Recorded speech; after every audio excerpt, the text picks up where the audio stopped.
What's going on, ladies and gentlemen? Welcome back. Today's episode is going to be brought to you by Mystery Ranch, built for the mission. And if you're not rocking a Mystery Ranch Fireline pack this summer, well, your back probably hates you, and that sucks for you, dog.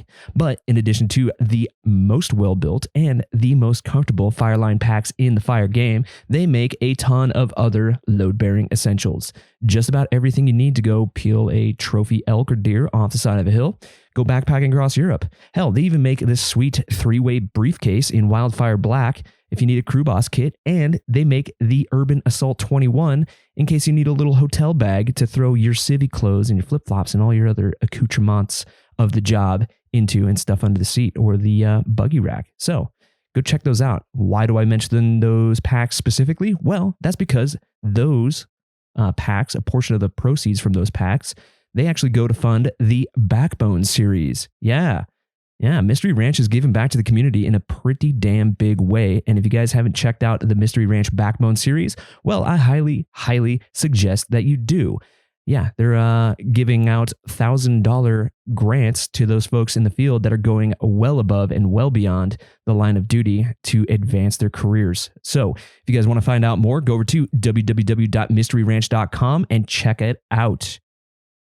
The Anchor Point Podcast is also going to be brought to you by our premier coffee sponsor, and that is going to be none other than Hotshot Brewery. It's kick-ass coffee for a kick-ass cause, and a portion of the proceeds will always go back to the Wildland Firefighter Foundation, another awesome organization.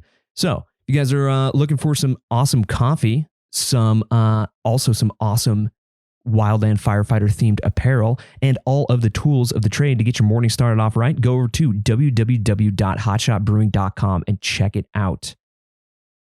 The Anchor Point Podcast would also like to give a quick shout out to our buddy Booze over at the ASS Movement. And if you don't know what that stands for, well, it's an acronym, and it stands for the Anti-Surface Shitting Movement. It's an awkward name, but it's serious about conservation and cleaning up after yourself, if you catch my drift. But there's nothing that I hate more than going fly fishing or going to my favorite hunting spot and seeing a fresh pile of human excrement gift wrapped in toilet paper. It's disgusting, and that shit needs to stop. But you can do your part. Head over to www.thefirewild.com and check out the ASS Movement, where you can get all of your poo-bearing propaganda. Yeah, it's pretty awesome. They got posters, stickers. Hell, they even have if you have a problem pooper on your crew, you can even get them this fancy little turd trowel. It's pretty epic. But with that being said, check this out. Listeners to this podcast can get 10% off their entire purchase by going over there and entering the code AnchorPointAss10 at checkout. Yeah, save you 10% off your entire order for your problem poopers and spreading the word about burying your turds. So once again, that is www.thefirewild.com and check out the ASS Movement. And last but not least, the Anchor Point Podcast is going to be brought to you by our homies over at The Smoky Generation, also known as the American Wildfire Experience. And if you don't know what that is, well, it is a digital catalog, a digital archive of sorts of firefighting stories, wildland firefighting stories dating all the way back to the 1940s. It's pretty damn awesome. There's a collection over 100 of them, of these stories, and actually they're probably getting closer to 200 now. I got to check it to see what the number is. But with that being said, they are giving back to the community in a big way. They have the Smoky Generation grants out there up for grabs for those folks that are telling the story of wildland firefighting. And now that is across the globe now, which is pretty freaking awesome. So if you got a compelling story, you want to share your word, well, there's only one way to win one of these grants, and that's to enter. So go over to www.wildfireexperience.org and check it out. Submit your story, and you have a chance to win one of these $500 grants, which is pretty epic. Bethany, you have an awesome organization over there. Keep it up.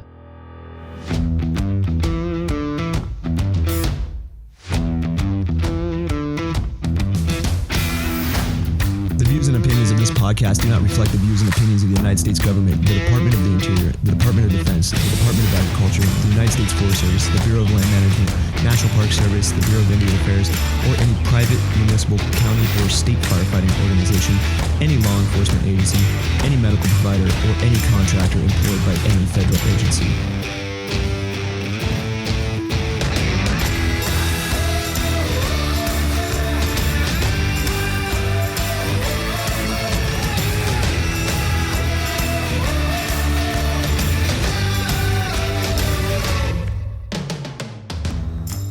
All right, ladies and gentlemen, welcome back. Welcome back to another episode of the Anchor Point Podcast. I hope everybody's doing well. It is Dirty August, and we are going into Snaptember rather quickly. So, hopefully this season will come to an end pretty quickly, but it's not really looking like that. So, keep your head on a swivel. Stay safe out there.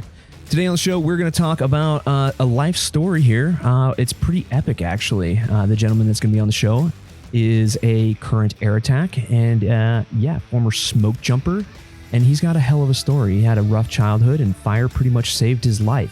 So without further ado, I'd like to introduce my good friend Mark Booker. Welcome to the Anchor Point.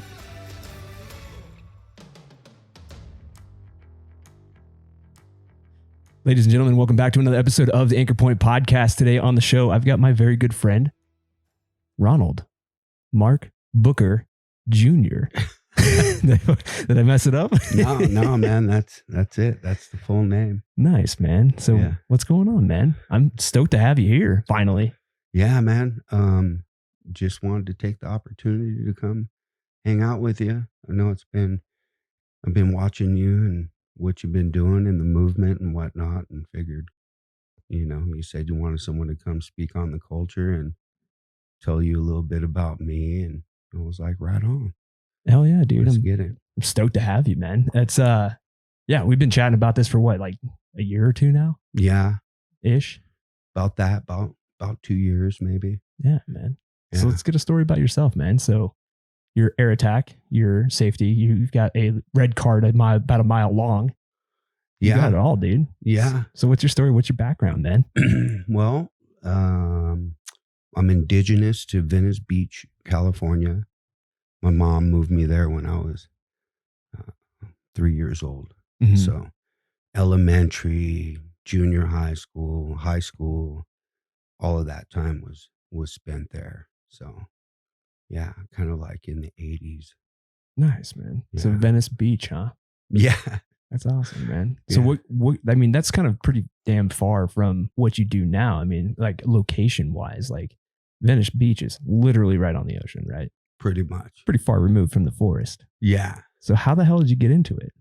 Well, so that's a good question. Yeah, that really is. But you figure a lot of folks that work in the woods are, from the woods, so to speak, right? It's kind of like a stereotype. Ranch hand, or, some exposure to that. But, being in the city, we had the beach, we had Leo Carrillo, the Santa Monica Mountains. We used to ride our bikes over there. And so there was some outdoors, Mhm. but nothing like, where I chose a career. So, but, just growing up in the city, it was kind of the best thing that happened to me, so to speak. Yeah. It was the birthplace, in that era was like the birthplace of, my almost like my whole life to come. It was crazy growing up in that era, so Yeah. a lot of people get exposed to fighting fire different, than me. So Yeah. Yeah. So let's talk about your story, man. Like how did you get into the fire game? Because you're telling me a little bit about it, and it's kind of seeming like it's a similar route to like Mondo a little bit. Yeah. Yeah. So there's a lot of folks with my story, similar to mine, for Mhm. sure, with regards to exposure, and learning something and seeing something for the first time, like surfing, for example. Yeah. Someone would probably never know about it until someone else shows them how to do it or gets exposed to it, So, but yeah, so when in my era, and I like to be transparent because I think it's important, with regards to everyone's personal journey and how they come about to where they are or what they do, right? Yeah. And so, in that era where I grew up in the 80s in the inner city, it was, my father lived in Watts, my mom lived in Venice, and I had to navigate kind of the two, but it was during like the crack era, right? So money was fast, and you know, um, drug dealing was big, Mhm. right? And there was a lot of opportunity to navigate within I guess that mission area, so to speak. So, I myself and some of my comrades, my brothers, kids that I grew up with, we decided to start robbing the robbers. So we made a that was kind of my first exposure with like teamwork, and it was like we're gonna rob the robbers. Mhm. So it wasn't like a Robin Hood story, and we weren't knocking over some old lady or some liquor store or something. Yeah. Yeah, so but I robbed the wrong robber, and then, I earned myself 6 years committed to the, California Youth Authority. Yeah, I became a ward of the state, so I had no, adult record. So Yeah. it was, right there on the threshold to learn a valuable lesson. Yep. Fuck, man. So it's like you come from the era basically of like what Ice Cube and Snoop Dogg and shit were actually talking about. That's Ye like Yeah, well, like, to a degree. yeah, yeah, like, it was glorified, a lot of that Boys in the Hood, and, the Snowfall series, like, Yeah. I got sucked into that, and, there was a lot of reference, and, they did a pretty good job at capturing that era in which I grew up. So, yeah, it earned me that time, and it taught me a few things like integrity. And a lot of people think growing up in that era, you didn't have that teamwork or duty or integrity or respect. But, if you look at it from a grand scale, those core values were put, I was willing to die over just like a few city blocks, and, go to war for my brother, or, whatever I thought was our mission. Yeah. Yeah. So, That's fucking wild, man. yeah. Yeah, it was. It was, but I got, committed to the California Youth Authority, and back then it was, um, California Division of Forestry, CDF. Yeah, old school CDF. Yeah. Yeah, and I learned a lot there, mainly how to run a chainsaw, Mhm. and that was my first exposure to firefighting. No Yeah, shit. 1990. I went through S-190 in 1990 at El Paso de Robles School for Boys. Yeah, and that's where I actually ended up graduating high school, getting my high school diploma there as well. No shit. Yeah. Damn, dude. That's cool though because I mean, you did take a lot of value out of that program and shit, you turned it into a damn near a life career. Oh, yeah. Oh, man. Yeah, so, I've always been, sometimes my father and my mother used to tell me that sometimes a hard-headed gotta feel it to believe it. And, I thought I was smart, but a lot of hard-headed people think that they're smart, you know? And sometimes you gotta feel it to believe it, and well, I tell you what, a lot of my friends it's like holding your finger over a flame, right? Or Yeah. anything that you could become callous to. Microdosing and little bits of exposure build a callus. So with that, as a, perspective, imagine someone going to jail for a month, and then they get out, and then 2 months, and then, oh, well, that's nothing, and you get this attitude where, "Man, that's nothing. I can do that standing on my head," because you microdose. Whereas me, first time I got in some serious trouble, was 6 years right off the bat. Just like that. Yeah. It was like, do not Yeah. pass go. Well, yeah, Yeah. because, the real world doesn't care about who you were robbing, and you know what I mean? And doesn't matter if you're robbing robbers, Mhm. armed robbery is a pretty big deal, Yeah. Armed and robbery is still armed robbery yeah, at the end of the day, dude. yeah, yeah, and then, of course, there's integrity within the guy you robbed, because most robbers don't run to the police, but, I've always been pretty lucky.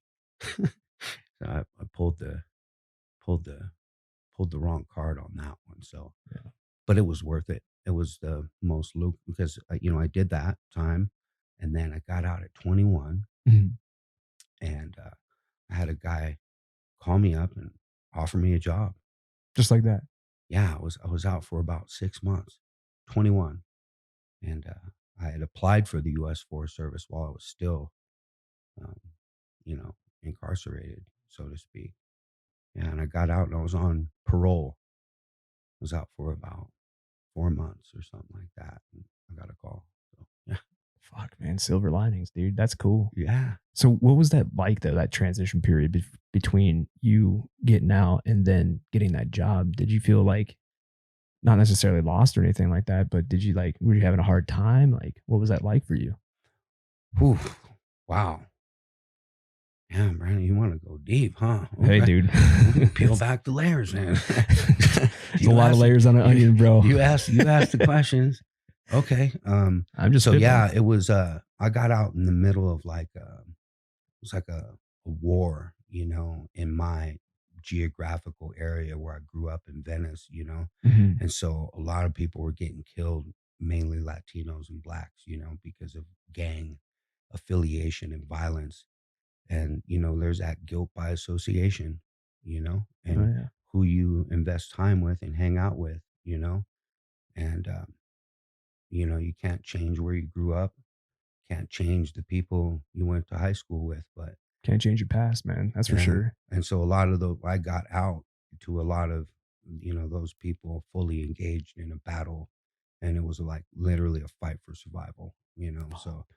gun violence every day. They like and it just brought it to my front door, like literally, to where, you know, I mean, I'm not here to tell you war stories, but it was extremely difficult, and I had to balance life and death and survival and what that looked like. And right then, in the middle of formulating all that, I got a call to go to this place called Pacific Valley, and I up and moved.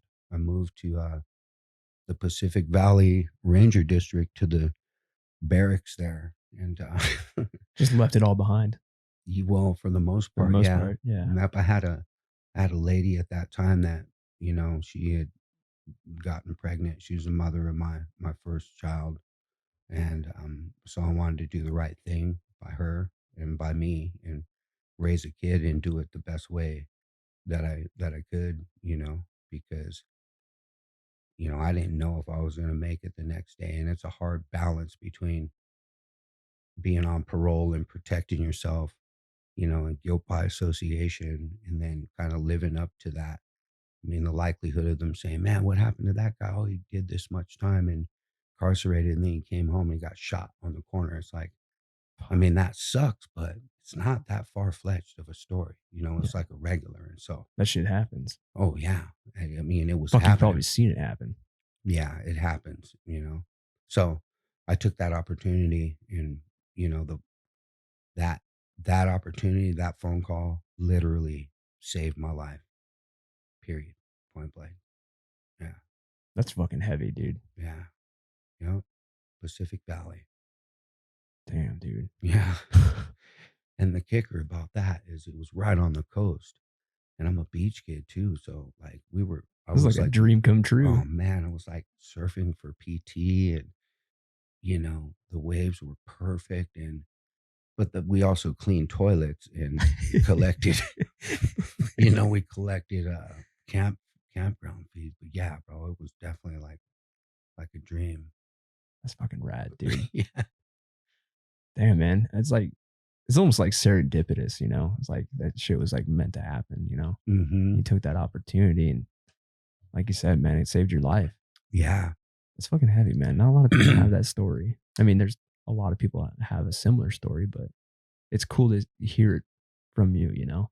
Yeah, yeah, and it was strange because I got there and I was like on Hut 234 status, because I was fresh out of the youth authority, and we used to, I mean, I knew how to run a chainsaw and move dirt, and we were like my crew were. I was grateful like that I was able to be out fighting fire, because that's all I had from 17 to 21. That's all I had. That was like the work that I did. If I wasn't cutting fire line, I was cutting project line, Yeah. you know.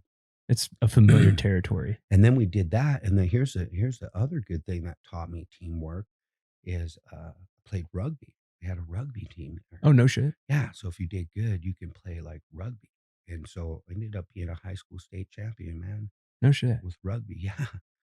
Yeah, it was awesome. Taught me man, I mean, how they say play ball and that's good and, take the hit and all of that, like, Rugby's a different animal, man. It's the yeah. most brutal gentleman sport out there. It's phenomenal. It really is, man. I can't even begin to describe, the value that I found and the contributing factor of who I am today is definitely attributed to the teamwork and, with associated with rugby for sure. Oh Yeah. yeah, man. Makes you tough too. As it's not a sport that's, a walk in the park by any means. Dude. No. Fucking brutal. Yeah. Oh man. Yeah. So you moved on to run and saw. You're 21 years old. Like, what was your progression like after that, man? Like, were you, So yeah, I did that. I did a season there at Pacific Valley, and then the winter came, Mhm. and they were like, "Hey, it was kind of cool because we were right bumped up against Julia Pfeiffer State Park, and there was a guy there who was looking to fill his winter crew. So I just rolled it right into winter work with the state parks and doing trail maintenance in Julia Pfeiffer State Park. And then I had some mentorship early that I didn't even know of. And Mhm. this is another key thing is that when I was on that engine, I did some work on the engine, but I mainly drove around with a patrol that was associated with that engine, and he Yeah. would pick me up and take me along with him, and he schooled me. He mentored me and showed me a lot and taught me a lot. And he told me one thing that it resonates to this day. He said, "If you want to be happy in this career, always keep your supervision on your red card." And I never really knew what that meant. He was like, "Don't make it a part of your regular gig. Do it when you need to, Yeah. not do it because you have to." And I was like, and those words, they just resonated with me. And of course, hard headed, got to feel it to believe it. So, but when it came full circle, latter part of my career, and even to this day, it meant tremendous a lot to me. So that, and he told me to get off an engine, like I didn't belong on an engine, like to go to a hot shot crew, and Yeah. that's how I ended up on the Plumas. Yeah. Because you're Plumas Hotshot, and now your son's going through the Plumas as well, right? Affirmative, Yeah. yeah. Yeah, I moved him up there. I became a hot shot and moved him up there and started raising him up there and caught his first fish there. And Hell yeah, yeah, dude. We were just yeah, talking about fly fishing. yeah, With my yeah, wife, dude. yeah. Yeah, that was some full circle stuff now and a comforting feeling. So yeah, went to the Plumas Hot Shots and raised a kid there. And yeah, of course he's there now. Yeah. Actually working for the dude who kind of chaperoned us, put us on the fish. So Oh, really? yeah, That that's same guy you were telling me about? yeah, Mike Sherman. Mike Yeah, Sherman? yeah, you heard the name. He's a roofer before he was a hot shot. But yeah, solid. That's about that investment. That's a good feeling. Hell Definitely yeah. being a father. I never knew what that would be like. You know, I never had that worry or it's a little different though now. Not that I worry, but you know, Yeah. I'm the Well, I father of mean, a hot shot. yeah, that's no, light toll either, I mean, if you were to give your honest perspective about how you feel about your son following in your footsteps, how do you feel about that?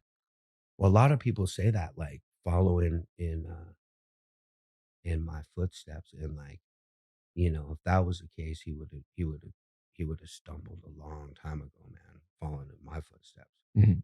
Like, and you know, I wasn't always within the mission area. You know what I mean? So, but with regards to, uh, you know, leading by example in an environment where he could pave his own way, that that's what I feel like he's done. It's just like anything else. He looked and was like, man, that might be cool. I want to do that.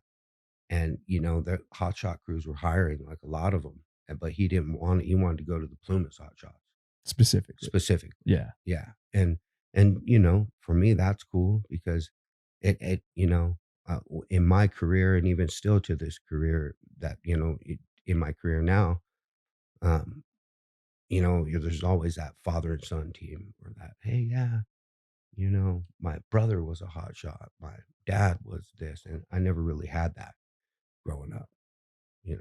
My daddy's a gangster.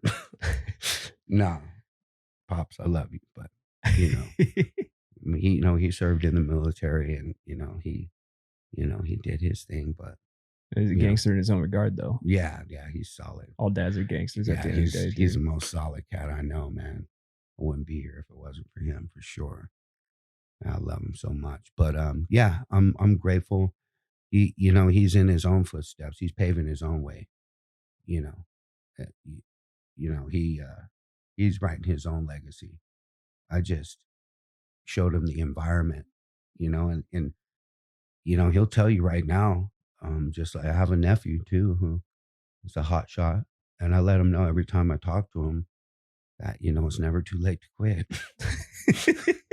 I don't like that. But yeah, that's I let him know that every day. Yeah, it's never too late to quit. No, that's cool, man. I mean, yeah, the whole never too late to quit thing, man. I mean, swinging an axe for the rest of your life, it's hard work. And it takes a special type of individual to do that. But just being in, fire, there's so many avenues you can go. Oh yeah. There's tons of avenues, but it's cool to hear that, you pretty much provided that anchor for him and he's tying into his own division, setting up shit. He's going to find his own tie-in point when he finds it. Yeah, man, there's a lot of examples I could have set for him for sure. So, that's all I did. I just, it's just like anything else, you know? Yeah. Yeah. It's kind of crazy, man, because now I'm getting all introspective too, because I just had, Levi, Yeah. a little 5-month-old. And yeah, it's kind of like making me wonder like what the future looks like for him. Like I wonder if he's going to do a little bit of fire. And I'm kind of in the same boat as you are, man. Kind of what I'm gathering from this conversation is, point them in a direction if they're interested and, yeah, see if you like it. If you don't, that's cool. Whatever. Yeah. Yeah. You got to figure out yourself, Yeah. Yeah. You gotta give them the tools. It's about teaching them what you know.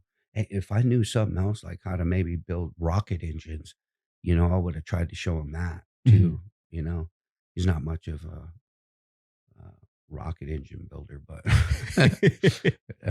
but yeah, I would definitely try to show him that. Yeah. Just get him the introduction, Yeah. It's like all these guitars sitting here, man, dude. He fucking goes nuts when I play guitar for him, man. And I suck. I'm the world's worst goddamn guitar player. Fair warning, dude. Yeah. But yeah, he's interested in whenever he like, comes in here, like my wife's holding him and brings him in here, he'll just stare at the guitars, dude, and I'm being played. Yeah. Yeah. So he's catching on, man. It's crazy to watch them build like that. It's crazy to watch half of you develop like that, man. It's fucking insane. Yeah, man. You're only at 5 months, bro. I know. And you got a little hotshot running around out in the woods, falling trees and doing rad shit, doing badass shit. Yeah. One of three. He's one of three. Yeah, man. And then your daughter too, man. She's a badass martial artist. Yeah, she's working on her black belt in Taekwondo. So yeah, she's doing good. And then my other son is found a home in bookkeeping. That's what he wants to do. Nice. Yeah. So, hey, man. Pays the bills. I got a bookkeeper, an ass kicker, and a hotshot. Dude, you might as well get like a fucking trophy or something. Yeah, I'm set. I'm comfortable. You're good, man. So you went into Plumas Hotshots, right? How many years did you do there? What was your experience like over there? So I was there for 4 years. and it was phenomenal. It was great. That's all I can say. It was some of the best times of my life. Yeah, it. I learned a lot about myself. Just yeah, it was. I had some good leadership. You know, some I had some solid leadership, and that just paid dividends. You know, it's it's one thing to be pressed out of a mold, so to speak, right? Or an academy or a graduating class or whatever, Some right? that checks the boxes, kind of. Yeah, but Yeah. when you look at that on a grand scale, I'm like, all right, well, how many other folks under that same leadership, and like, where are they at? What are they doing? And those folks are all operators. They're all doing phenomenal, Mhm. and they're pressing that forward, you know. And people might look at some of my leaders and be like, "Pff, that guy, or whatever, but he probably wasn't that kind of a leader to you. You know what I mean? Yeah. And so, yeah, so my experience there was phenomenal. It was great. I learned, you know, it, I guess the best way to put it is a lot of folks do this job, meaning the job that we've done, wildland firefighting, whether it be on an engine or a crew, anywhere that takes a collaborative team effort to come together for a common goal. You know Yeah. what I mean? Like you're there because you signed up for it, right? And so is the other person, you know. But somewhere, and this is you got to keep in mind, and I guess I didn't say any disclaimer or anything, but like my opinion is that of mine, and it's not that of those that I've worked for or contract for or any of that. Yeah. This viewpoint in my being here is my own time, my own heart and experience, sharing it to impact the culture. Yeah. It's your And truth. yeah, and Yeah. and that's why I'm here. It's not any agency's truth. It's not any of that. So I just want to make that clear. But We got the double disclaimer now. yeah. So but with that being said, and this is through my experience, that where I've seen it get all jacked up is when people add like into it. Like, they Mhm. have to like, they don't like you or like what they're doing. Yeah. And that might translate into something different, And so I can honestly tell you that I've worked for people and around people that I didn't necessarily like at all. It's part of the game, though. Yeah. But I signed up for the mission and the core values of duty, integrity, and respect, right? Yeah. So, like, it's not duty, integrity, respect, and like, the people that do the most arduous jobs that this nation has to offer don't necessarily like it, but they do it Yeah. because of duty, It's a higher right? purpose, right? Correct. Yeah. Yeah. Integrity and respect doesn't, like doesn't fit in that. Like, you know, I've seen a dope fiend fall out in front of me, man, just in my pathway. And although I didn't like it, I gave him the respect to just step over him and not kick him while he was down. Does that make sense? Absolutely. Yeah. Yeah. And then there's some people that would have kicked him and for some reason took it personally. But for me, you know, my duty was to keep going in the forward direction where I'm going. I didn't like what he was doing, but I respected him enough to just step over him. And I think that we don't have that, or I hadn't experienced that. There a lot of people, a lot of the turmoil happens because people don't like one another or like something, and they don't understand the true bigger picture. And it's man, it's balance. Oh, yeah. Yeah, it's definitely a balance because then it gets called, you know, it could be other stuff. Oh well, he doesn't. It's like, I mean, some stuff, dude, I just don't like, bro, and some people I just don't like. But for the mission and what we're doing, all that stuff plays the backseat. And I think that's reflected in where I am today, so to Mhm. speak, all the way around. Yeah. Well, it's just like, dude, admin paperwork. No one likes doing times. Yeah. No one. I don't know a single person out there that likes doing their times, right? Yeah. Yeah. But you got to do it, right? Yeah. Might as well embrace the suck Yeah. because it's you signed up for it. Yeah. Yeah. And it's actually a good, it's for the mission, it's awesome, as far as like the core values, the duty, integrity, and respect aspect. For me, it's like I'm not good with computers. I'm decent. I'm better with like an iPad and stuff like that. Mhm. Or I can do better with a MacBook than I am with Microsoft and all that. Same here, bro. Yeah. So anyway, but I know this much: when things get all gunny sack, there's 3 buttons you push.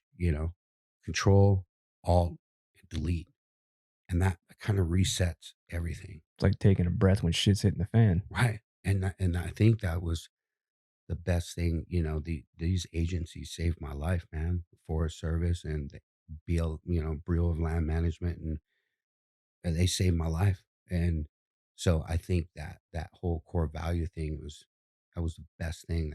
That's why I participate for sure.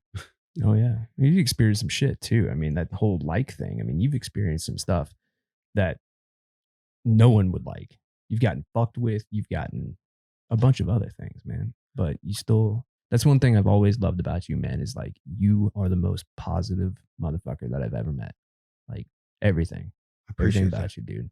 Yeah, I appreciate that. And on that, with that being said, man, I just you know, everyone learns lessons. I've learned some of the most valuable lessons, because we teach each other, and we promote a culture to stand up for one another. And I mean, like, I've been through so many different, hard truths, and stand up, and you know just all these trainings and stuff like that. But the reality of it is that we don't teach too much of what it's like, and what it's gonna like. Someone tell you to stand up, but what if you get shot? You know what I'm saying? What if you get popped on? Mhm. Are you willing to really take that bullet? And a lot of people are gonna stand high enough to just remain out of the line of fire, and that's a lot of squatting, bro. You're gonna be walking around hunchback, Oh yeah. or you're gonna have a lot of bullet holes in you. And so, you know, with that, I, I'm I'm the happiest I've ever been in my life, period, because I recognize that out of everyone I know who told the truth, time did. And any time that I invested, even though it was a bad deal or didn't work out in my favor or the way I thought or was groomed to believe, Mhm. it really wasn't a waste of time. It was an investment, because I can't reinvest that time, and I can't get that time back. That's your most valuable asset, man. I mean, Yeah. you And I can th- lose money, but you can't get back and time. I just wish that more people, I think, if we looked at it on a grand scale like that, because we don't until it's in our face, until you're out of time, Oh you yeah. know, until that guy you were making a hard time for and all that isn't here anymore, something, there's environmental factors. There's all many, plus the environment that we work in with the suicide rate and stuff. I've lost a lot to that, man, in my career. Guys just topped off for their own reasons, but you know, I could never fathom it, man, but I can see it, so that's what makes me want to be a better person. People can think whatever they want about me, but I think when they peel back the layers and like think about it in depth, I've always been a reflection of what I wish for myself, and I've always treated people within the parameters of what I thought was was the way they wanted to be treated, and the way that they requested to be treated. Yeah. So, but yeah, That's a big thing though, man. It's like you never know who you're going to affect. Like it could be something simple. Like I've had this conversation with a couple of people actually. Well, maybe something similar, not the same conversation, obviously, but it's you really got to be mindful and compassionate just as a human being, man, because you never know who's listening, who's watching, or who you're going to affect. Oh yeah. Same concept with leadership and the bullshit that you pull, which we're all susceptible to. No one's fucking perfect, right? Yeah. It could affect somebody greatly. Oh yeah. Oh yeah. Yeah. Yeah. I concur, man. And that, you hit in a key word there, like leadership, and that's a big, it's a big, it's a big thing, you know, and people leading up and having that, you know, having something when all the leaders are gone. Mm-hmm. I look at my cadre of folks that led me, and then I try and look for that same reflection in the newer generation. And, there's few and far in between, honestly. What changed? Man, I don't know. I don't know if it was what they were putting in the lunches. I know when they It's put those fucking rainbow started beef. doing those pudding things in the juice boxes, seems like everything went down, when the juice boxes came into the lunch, when we started getting lunches and stuff. Mm. Fruit snacks. I think it was the fruit snacks in in juice boxes. Yeah. Oh, man. There's No, definitely I can't pin it down, man. I really can't. But and then there's that fine line because I hated to hear it when I was coming up. Well, back when I was a hot shot, we sucked on a rock, to get our hydration. That kind of, that kind of shit. yeah. And Yeah. so I definitely don't want to be that guy. But I think there's enough cadence in the real world and people looking at the stuff that's changed to paint that picture. You know, it's it's a lot of corn in it now. Yeah. This is one of my favorite phrases of yours is cornball. I just love that shit, dude. Yeah, there's a lot of that.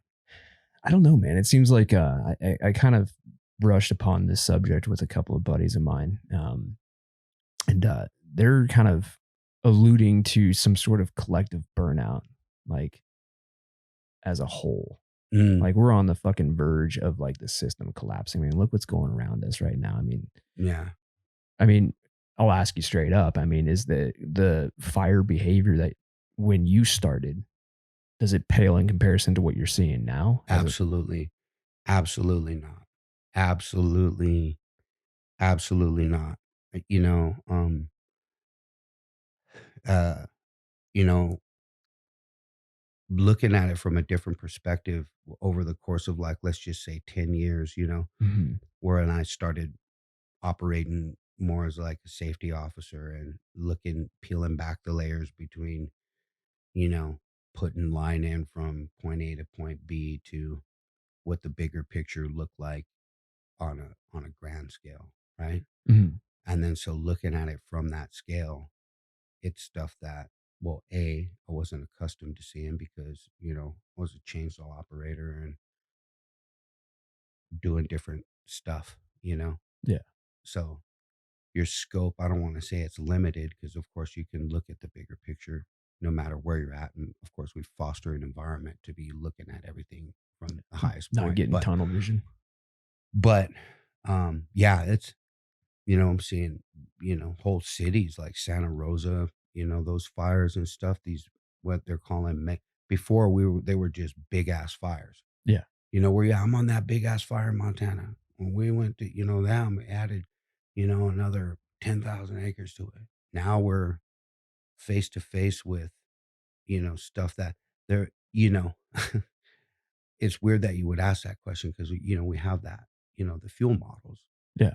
like Like the behave yeah, models and well, stuff. no, that the behave models, yeah, that fire behavior calculus and stuff that we did, like all those mathematics and that stuff is just non-applicable now. All of that. I'm in a fuel model G, What the that hell does it's that even like, mean? you know, Yeah. that kind of stuff. There's no fuel model necessarily for standing decadent, you know, timber snags continuous for miles. And that's what a lot of folks are being faced with, you know. That's what we're seeing now. Yeah. And you could call it whatever you want. I'm not here to call it one thing or another, but what it actually is, and that's fires. They're calling them mega fires now. So, you know, and we had fire worlds, you know, when I came, you know, fire worlds, and like, oh, that now it's a fire NATO and fire tornado, and you know, so my son is definitely fighting fires that I haven't, you know, You think never. he might have like his work cut out for him as far as the game changing? Do you think it's going to be more dangerous to fight fire these days? Well, it's become I guess it's already relative, but each year it's more inherently more dangerous. But with that, um, you know, I like the analogy aspect of it, man. You know, and that's how I talk to my son, and I talk to, you know, many people that I fight fire with. I had an old, in it, you know, this isn't my uh, you know, my baby by any means, but I'll take this opportunity to explain it. And so if you look at fire, you know, as a dragon, right? Mhm. And this is the dragon story. um, but and it's sometimes it's well received, and other people are like, "What the fuck? Whatever you talk about dragons, it Yeah. doesn't make sense. Mythical creatures." But to me, it made total sense because I was on this fire, and this was years ago, and it was me and this older smoke jumper, and there was a bunch of people on the hood of their car, and they had this map out and it was flapping around, and there was like people just scattering, scurrying, and like there's flames ripping, and you know there's a lot going on. It's like radio traffic, you know. You just think about that. Just high intensity. Yeah, Yeah. and he was just sitting back, just kind of leaning on his shovel, looking, and I'm like in the threshold of getting sucked into the map land and all the pandemonium and him. And he motions me over. He's like, "Take a look at him, Book." And I'm like, "Yeah." He's like, "You see that?" I'm like, "Well, yeah. I mean, were you talking about the flames?" He's like, "No, just everything, the tempo." It's like, "Yeah." He's like, "Man, you know, they're just getting all out of control, man. If you just, it's just a dragon. You know, if you look at it as a dragon, then it makes sense." And I'm like torn between giving him my attention and given the situation, Wrestling the yeah, clusterfuck over yeah, here. thinking, wow. So anyway, he says, "Man, yeah, it's like a dragon," and he tells me the story of the dragon, and I thought it was amazing, and it made so much sense to me.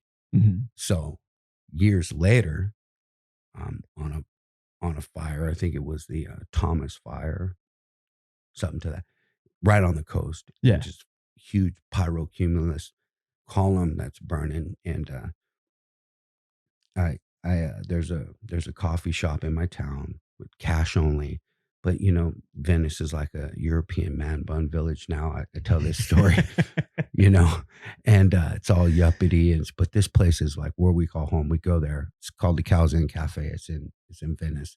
Last of the great coffee places there. But anyway, so I'm there, and the coffee shop owner knows I'm a fireman, and so he's talking to me, Mhm. and there's a lady behind me, and she, you know, she's like, "I just don't know why they just don't put the damn fire out. Like that's enough. Like, Good old armchair you know, like quarterback. if we could just turn it off with a spigot, you know, it's like too much hot water, you know." Yeah. And she's like, "You know, and have you seen the helicopters and all this stuff? And we give them so much money, and I'm a taxpayer, and blah blah blah." She's going to town, and finally, the owner looks at her and then looks at me and says, "Hey, you know, this guy's a fireman." And I had just literally got off of that fire. It was like on an R&R day. Yeah. So I'm in flip flops. You know, I got this big ass wig on me. You know, I don't look like probably any fireman she's ever seen, you know, Yeah. because I'm on Division Zulu somewhere in the hole. But Yeah. but Wildland anyway, firefighters don't necessarily fit the mold. Sorry. yeah, Fit the mold of what yeah. stereotype of firefighter. So she steps back and gives me the old elevator eyes, you know, kind of one ups me like Who's up and this down. motherfucker? Yeah. And she was like, well, what's going on? And so I said, well, ma'am, and this is where the dragon story that the smoke jumper told me came into fruition. Yeah. And I looked at her and said, well, ma'am, you see that big pyrocumulus column there that's at 30,000 feet? It's like, 12 o'clock in the afternoon. And it's just ripping. Yeah. I said, if you can imagine that as a dragon, and just bear with me here. And it's a dragon. And, dragon flying in the heat of the day, breathing fire out of its mouth, burning. You even spoke of the things it was burning, right? She was like, yeah. I'm like, yeah, it's burning up stuff. And like, I could get in front of the dragon, but I'm not that kind of hero. You see what I mean? Because the dragon's already on a path and it's burning things. Yeah. Right. I said, but what I could do, even if it's just me by myself, is I can grab that dragon by the tail, right? And hold on to its tail. Even if it's just me, that big dragon right there. Yeah, you see it? Yep. I grab it by the tail and I can hold on because see, that dragon's not going to turn around and burn its own ass. Yeah. See what I mean? It would fly a full circle before it can burn its tail. And then I just hold on. And then my buddies come and they grab on. And so before you know it, the more people that come, we just grab it by the tail. And I'll tell you what, like this dragon that has a lot of energy or this fire that you say, I've been a firefighter for a little while and haven't been on one that hasn't run out of energy. See, what happens is that the more people you get on the tail, the closer it starts to run out of energy, you could take advantage of it. So like you see right here on the left side where it's like the ocean is there. It's like, you could imagine that being its left wing. So when it gets to the ocean, it's probably going to slow down a little bit. And then that's when a couple of us just sneak around and chop that wing off. And then he has the one wing left, right? It's still breathing fire. And we just hold on and we can squeak around that right wing, get that wing off. So now you just have that flaming front, right? That's just burning things down. But we just wait and we hang out and wait for it to go back into its little cave. And then we sneak in there with myself and a couple of bros and we just put it to bed, chop the head off. And she looked at me and it made as much sense to her, obviously, as it did to me the years prior. So that was the dragon story. And I teach it in fire anatomy. And, it's not like my deal and I'm some brilliant guy that came up with it, but it was an analogy that, because people often talk about the fire as the dragon and, so you're not going to grab it by the face at 3 o'clock in the afternoon with single digit RHs, right? Hell no, you're not. Yeah. You're not going to fight it with emotion. You're just going to hold the tail and cut the wings off. Let it run out itself out of energy. Yeah. So yeah, that's that. That's like one of the best analogies I've ever heard for fighting fire. Cause you just basically explained how we anchor, we flank, and we take advantage of opportunities when we can. Well, yeah, that worked. That's awesome. But I guess the capper for me to date or with this whole deal is I had a tanker, a flight of 2, and one was a level 2 guy. He was in the back. Mm-hmm. And I gave the guy in front the directions in which we were going to attack the right flank, anchor in off the road. And the guy in the back chimes in. He's like, we're attacking the right wing of the dragon. So I was like, so it got around. I was like, you know what, man, that made it well worth it for sure. That and my mentor, Jerry, I won't put him all the way out there, but I told the story once and then I had to tell it for the whole week teaching that class. So it was a little bit of an investment. I haven't taught that class again, by the way. Got tired of telling the same story over and over again. Oh man. But no, that's a really good way to explain to it. Cause I find, especially in today's fire environment, man, I see a lot of people because I'm just so ingrained with the social media thing. That's how I promote my business, right? And the podcast and everything. So I'm like balls deep in Instagram land. Mm-hmm. And I just constantly see this ignorance being spouted out about like, well, why don't you go over there and do this and that and that? What about my tax dollars? It's like people don't understand how complex and how freaking dangerous it is to do this. Mm.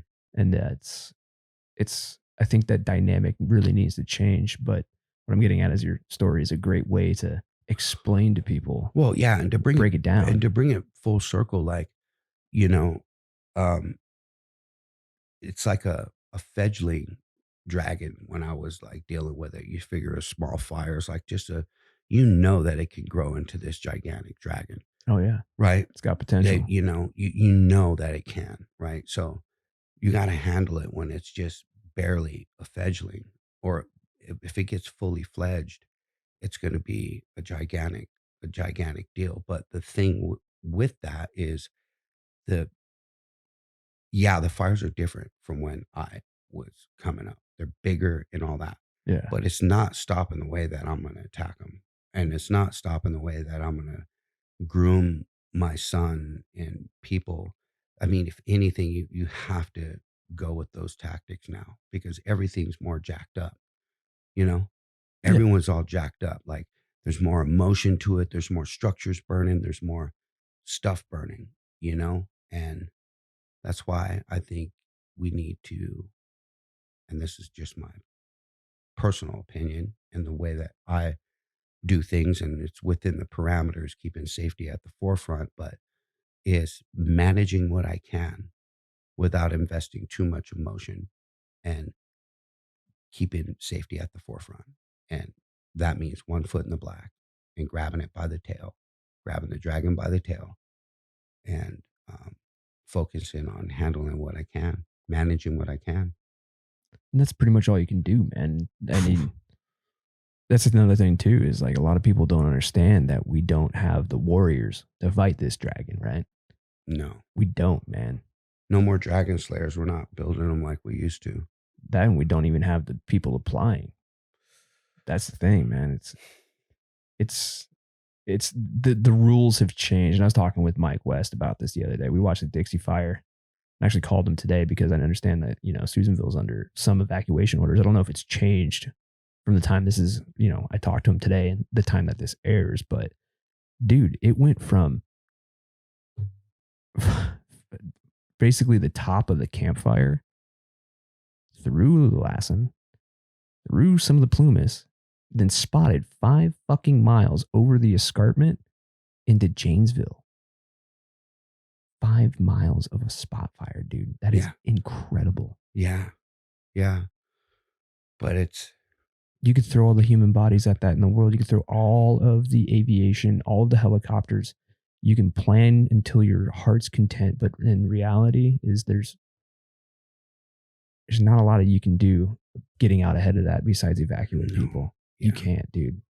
You just yeah, can't. yeah, yeah, yeah. I think it's gonna boil down to some stuff that that matters, and that's good, sound, tactical decision making, and with safety at the forefront. That's all I could say, man, on that.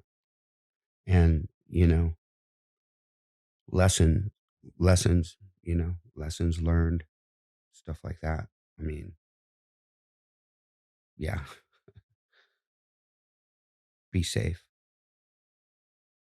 Time, like, I've Yeah, been looking at stuff like a haircut. Not that I'm willing to cut my hair, but obviously. but yeah, man, like you can always take a little bit off, right? Yeah, Yeah. So if you shave it down, then yeah. So, but yeah, I don't know. That's my take on that. it's crazy, man. It's a different environment. But so bringing it back to Plumas. Yeah. So now you went from Plumas and then you got into jumping. Yep. Yeah. Yep. So you're RDD, right? Yeah. Rookie class of 1998, number one rated rookie class by Rookie Class Magazine. Yeah. Hell yeah. Yeah. What was that experience like for you, man? Phenomenal, man. Yeah. Investments. Yeah. It brings it, it's the reason why I still do this gig, man. It's yeah, that kind of stuff. Worked with some people I didn't like, but I loved and respected, you know? And Yeah. that's really what it's about. Like never really fit into it, you know? Um people you ask what it's like, and a lot of people jump for their first time with some body attached to their back, Yeah, just like a kind of, tandem jump. yeah, and that's their first time just feeling that. But I think that the beauty in the smoke jumper program, unless you've jumped before or whatever, was, my first time out of an aircraft was on my own will. And, Yeah, you you know, made the decision and you were trained correct. for it. Yeah. Yeah. Trained for it, made the decision. But by no means, did I want to be like a parachute, like skydiver or Base whatever. Even, jumper, yeah, no, even I don't dig heights like that. I don't, which is fucking ironic. I know, dude. It's so crazy. Yeah. I don't like Uh, heights, but I'm going to jump out of this plane. yeah. Yeah. You bet. Damn right. Yeah. Um, it's weird because, I think it was my second year jumping. I had some friends get me and they're like, yeah, we're going to go somewhere where it's a special surprise. And we're driving like, you're going to be surprised. You're going to be so happy. And then, I'm like, where are we going? Like, we turn off and we're in Taft. It's Skydiving. where you had the We're bro going, buggy. we're going skydiving. Yeah, we got you a ticket and everything. I'm like, bro, like that was a waste of money. Like, I'm not doing that. You're not going to put me on this fucking plane unless I got Yeah. that shoot. Yeah, you're not gonna strap me to some dude, who has like all these jumps over the same location. And this could be that one jump. I mean, I'm just saying, like, Oh, no, it there makes was sense. and then, I became a senior parachute rigger, so I felt comfortable with rigging my own chute, both of them. Right. So, there's some accountabilities on me. About to Kind say, of you want to be in control of your own bro, destiny, like, dude. like, no, man, like I'm not doing it. Like, I can't believe you would, you've jumped a couple, why would you not? And I'm like, no, man, because it's just, I jumped for the mission. Yeah. Like I jumped because there was a mission. That's literally why. I mean, yeah, and practice jumps counted and stuff like that. And then, yeah, of course, I did a project jump or two, but there was still a mission in there. We rerouted the Iditarod Trail.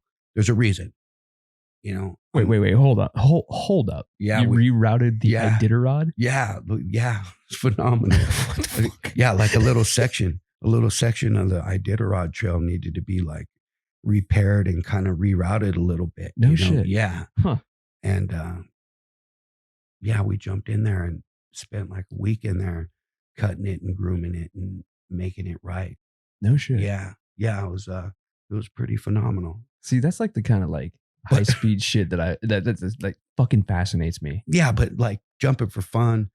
And then they would say like because I took up some tree climbing and stuff like that. And I've done that on the side throughout my career. Mhm. Like, man, you're a good tree climber. And it's like, some people are like, you're not that fast. And it's like, well, Yeah, but I'm safe. it's like a haircut, bro. Like, but yeah. So I don't really dig heights, and people say that same thing about, aerial supervision, and I wouldn't be flying in a circle like that if it wasn't for the folks on the ground, and where that investment back into the ground. That's why I do it. The air attack. Yeah, Yeah. that's why. I don't want to be a pilot. The views are phenomenal. Don't get me wrong. Like that part is good, but I'm hyper focused on, and not in a bad way, but I just want to get the mission. I just want to get up and then land. Provide a service to the folks on the ground, be an asset to their program, and then land. Yeah. Nice. It's pretty wild though. I'm still trying to wrap my head around the fact that you're afraid of, or not afraid of heights. You just don't care for heights. No. That's funny, Yeah. man. Yeah, I don't. There's not much that I would say I'm afraid of. And this is weird because I tell this to my daughter and we laugh, but I just have a heightened level of concern. That's like the most low key method of saying that ever. Yeah, she told me that we were in the ocean one day, and I was like, "Come on, let's get out and get a little bit, we're getting a little bit bigger waves." And she was like, "Well, Dad, I'm not scared. I just have a heightened level of concern." So, yeah, That's epic. yeah, fear. No fear. So let's talk about air attack, man. Like, I mean, air attack is one of those resources that we rely on heavily for eyes in the sky, right? Yeah. Especially for getting the big picture of what's going on the ground. Because as an IC 443, on an emerging incident, we can't see everything. We can't see the whole fucking fire. Right. So, how did you get into air attack 1 and 2? Like, what is the? I obviously know what the purpose is of air attack, but what is that whole process, and what is the true purpose behind air attack? Well, so I guess taking it from, my background in aviation was from being a smoke jumper. Mhm. And just like I wanted to provide a service with that, it kind of rolled into the air attack stuff. And then out of half of my rookie class, half of us are air attack qualified.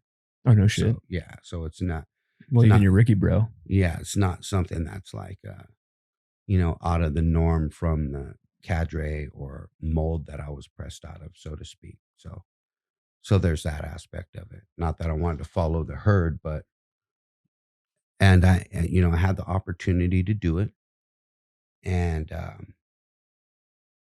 so it's yeah, this is that I may ask some good questions. Uh, Just mop up talk to so me, man. yeah, man. It's one of those things because there's this facade that's associated with it, that I noticed, and I've been on the ground with like, man, that air attack doesn't know anything and blah blah blah, and what the hell, and it's really like it's gap bridging is what it boils down to, and the facade that's associated with it. That it's like, well, these guys are just in flip flops and all of that, and you just want to go do it because you're a beach kid and you want to wear board shorts and flip flops, but it's not all flip flops and sandals, because when the mission calls, you're in leather shoes and Nomax flight suit or half suit, and then you're flying circles for 4 hours at a time over an active wildfire, and there's turbulence, and there's a lot going on, so I'm not going to sit here and paint this picture that it's I've done some things in my life, including standard life, and it's the reason why I do it is because it's challenging, and my first few years just working as a trainee was difficult because bridging the gap between what the perception is, because, some people are a division group supervisor for a season and then they're signed off, Mhm. I mean, I watched a dude go from task force leader to ICT 3 in the span of 4 years. That seems like a really short amount of time. Yeah, it's terrifying, Yeah. but it's reality. And then there's an expectation that that individual is supposed to operate at that level. And that's not always the case. And then people get mad or upset. And, me, I just, it makes me nervous. So I don't ever want to be that guy. So bringing it full circle, everything, the qualifications that I've worked for, I've spent three years working on them. I don't say everyone needs that because some people, it's there. So the time starts clicking, starts ticking once you go through the academy. The government invests a certain amount into you to go to this academy and Air be, Attack yeah, Academy, and which I become, understand is yeah. really fucking intense. Well, yeah, it is, but getting the opportunity to go out and actually perform. If Mhm. you're, a lot of the time, if you're going after the fires happen, you're too late. They call it air attack for a reason. You know, there's the attack word in there. Yeah. Like you're supposed to be able to attack fires. And if you don't have that, A, the ability to do it, and B, like the support to do it, then you're gonna be you're gonna be struggling. And then it's a commitment, it's a because it's a perishable skill set. It's constantly evolving. It's constantly changing. It's you know, I've had some good mentors. That's all I can say.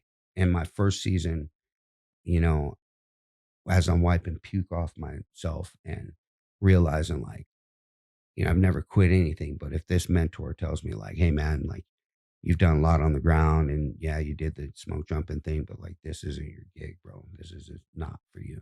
I would have like packed up my techniques and said, right on, thank you so much. I appreciate the opportunity. And I would have found somewhere else to be an asset to the program. Yeah. But, this is someone I respected. And you told me that you never want to be, this is something that you're not going to really ever be good at. You know what I mean? Like being good at something is like being good at basketball or something like that, or, some other sport, horseshoes, or, fucking building go-karts and stuff. You could be good at that. Yeah. But, this stuff, you're only good at it until you're bad. Right. And I don't ever want to operate within those parameters. I just want to be proficient, because proficient, you're not putting a cap on anything. If you're proficient, it's standard, it's steady. You can always be proficient. But if you're good, you're only good until you're bad. Right. And so, The mighty always fall, man. Just like yeah, just like Muhammad Ali, just like yeah, any professional fighter or yeah, professional person who plays yeah. sports, they're And good you're, at something until they're not. yeah, yeah. You're getting it handed to you. You're getting kicked around up there. Half of the people that hindered me or whatever made it difficult or less optimum for me to pursue this investment. I didn't just wake up and say, you know what, I'm going to have the government make me this Swiss Army knife of qualifications. And then at the end state, have someone just want to use only the saw. Yeah. And it's like, well, wait a minute. Like, I got a magnifying glass. I got tweezers. Nope, we can't Scissors. use the saw. So we can't.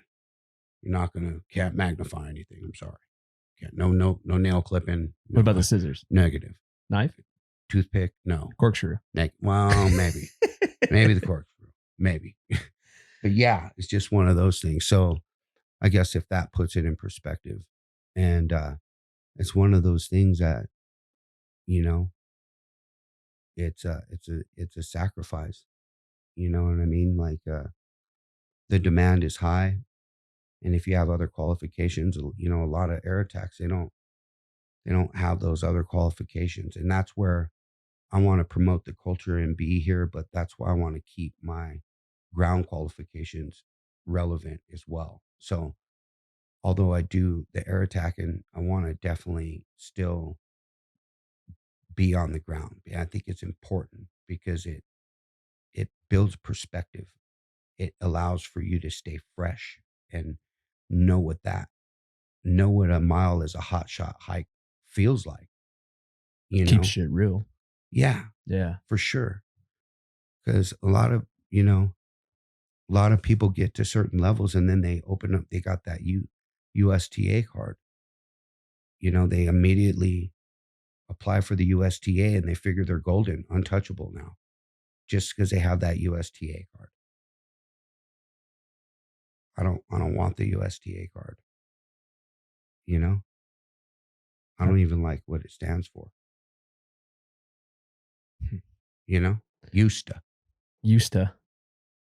I used to be on the ground fighting fire. I used to be a division group supervisor. I used to hike as a hotshot hikes for a mile. I don't want to do that until I can't do it anymore.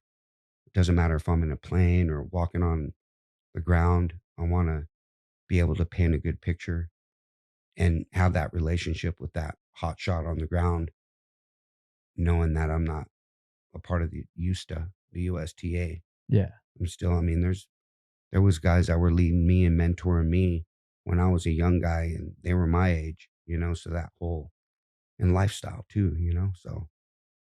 That's the thing though, man. It's like just like you were saying earlier in the episode, and it's like, yeah, you want to keep your quals on your card, but that supervision thing that you're talking about, man, like you got to keep shit real, and you got to really never lose sight of where the boots on the ground are coming from. Well, yeah, ultimately, and just to bring it full circle, like that's who I work for. That's why I'm there, and I'm fortunate to be doing it.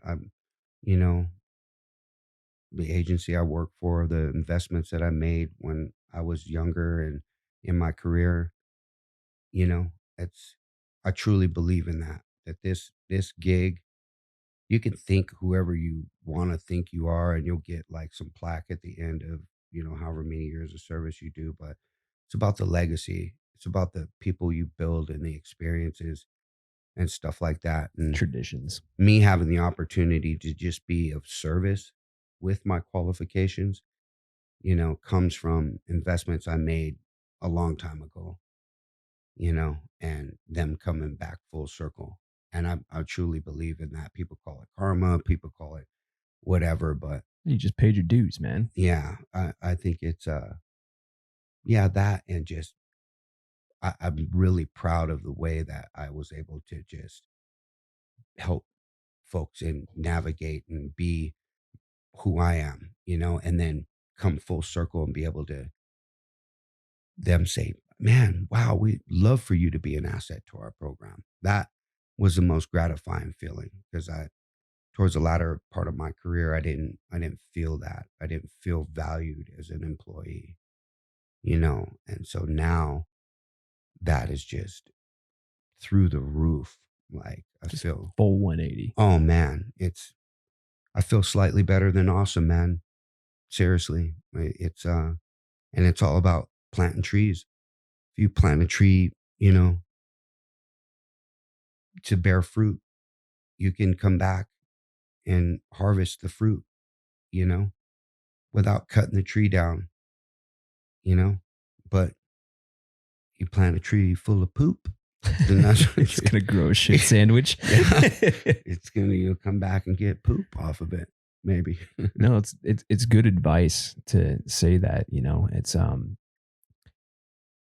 not necessarily, you don't burn bridges, is what I'm getting out of that resounding message there is don't burn bridges and build yourself into being not only a good person at managing relationships, Hmm. but also investing in yourself.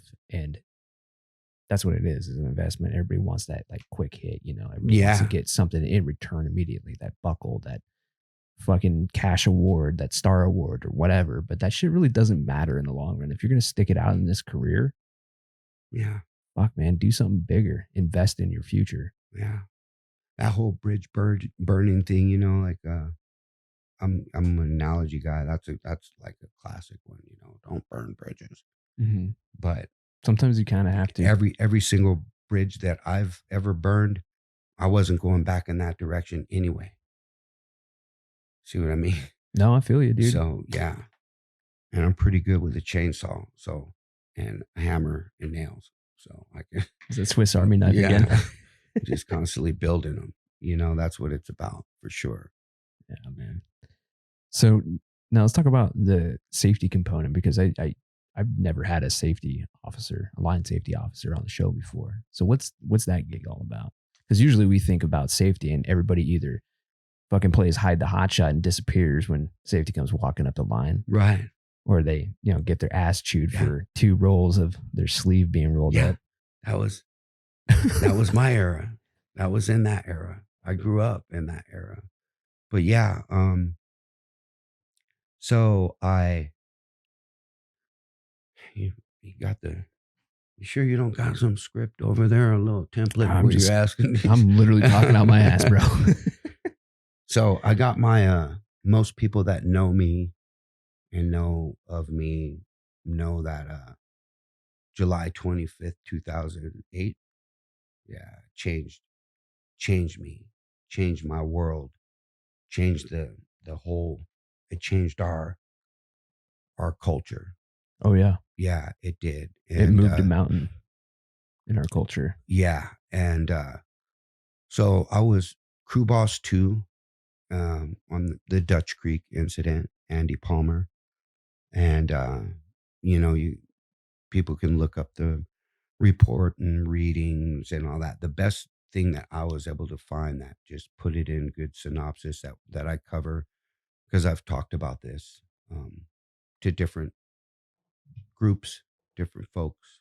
Um, I was grateful and honored to be able to tell this story in Gettysburg in 2019, I believe it was.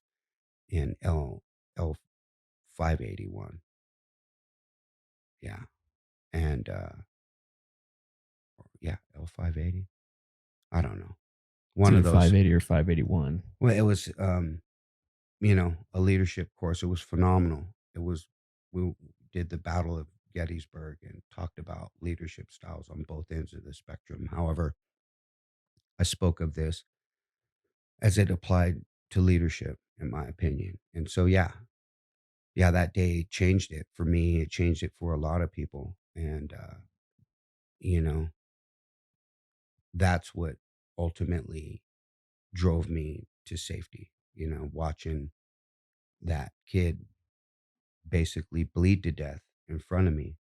It took way too long to get him out, 3+ hours, and watching someone suffer for that long and the feeling associated with not being able to do anything, you know, like I packed it around for a long time, because I told that kid like he's going to make it. I told him he was going to live and later on after working through it and I found out that was the right thing to say during the time and whatever, but yeah, man, it affected me in a way to where it was right in alignment, getting away from that whole hide the hot shot and the glove cop and all of that.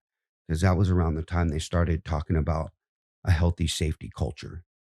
And it's almost, it dovetails into why I'm here, is to people could say, hey, let's talk about this. Let's talk about that. Let's talk about politics or that. But when it comes to culture and what my take on it and what I can contribute to that, I immediately was. So they started talking about safety as a culture because, we used to sit and listen to that safety officer say, we got an excellent safety record. Our safety record is, and it's like, you're automatically locked into a zone like, oh man, it's a record. I don't want to break it. Who's going to break the record? Oh, Billy got or rolled his ankle. Billy, we were doing so good until you rolled your ankle, right? Because you broke the record.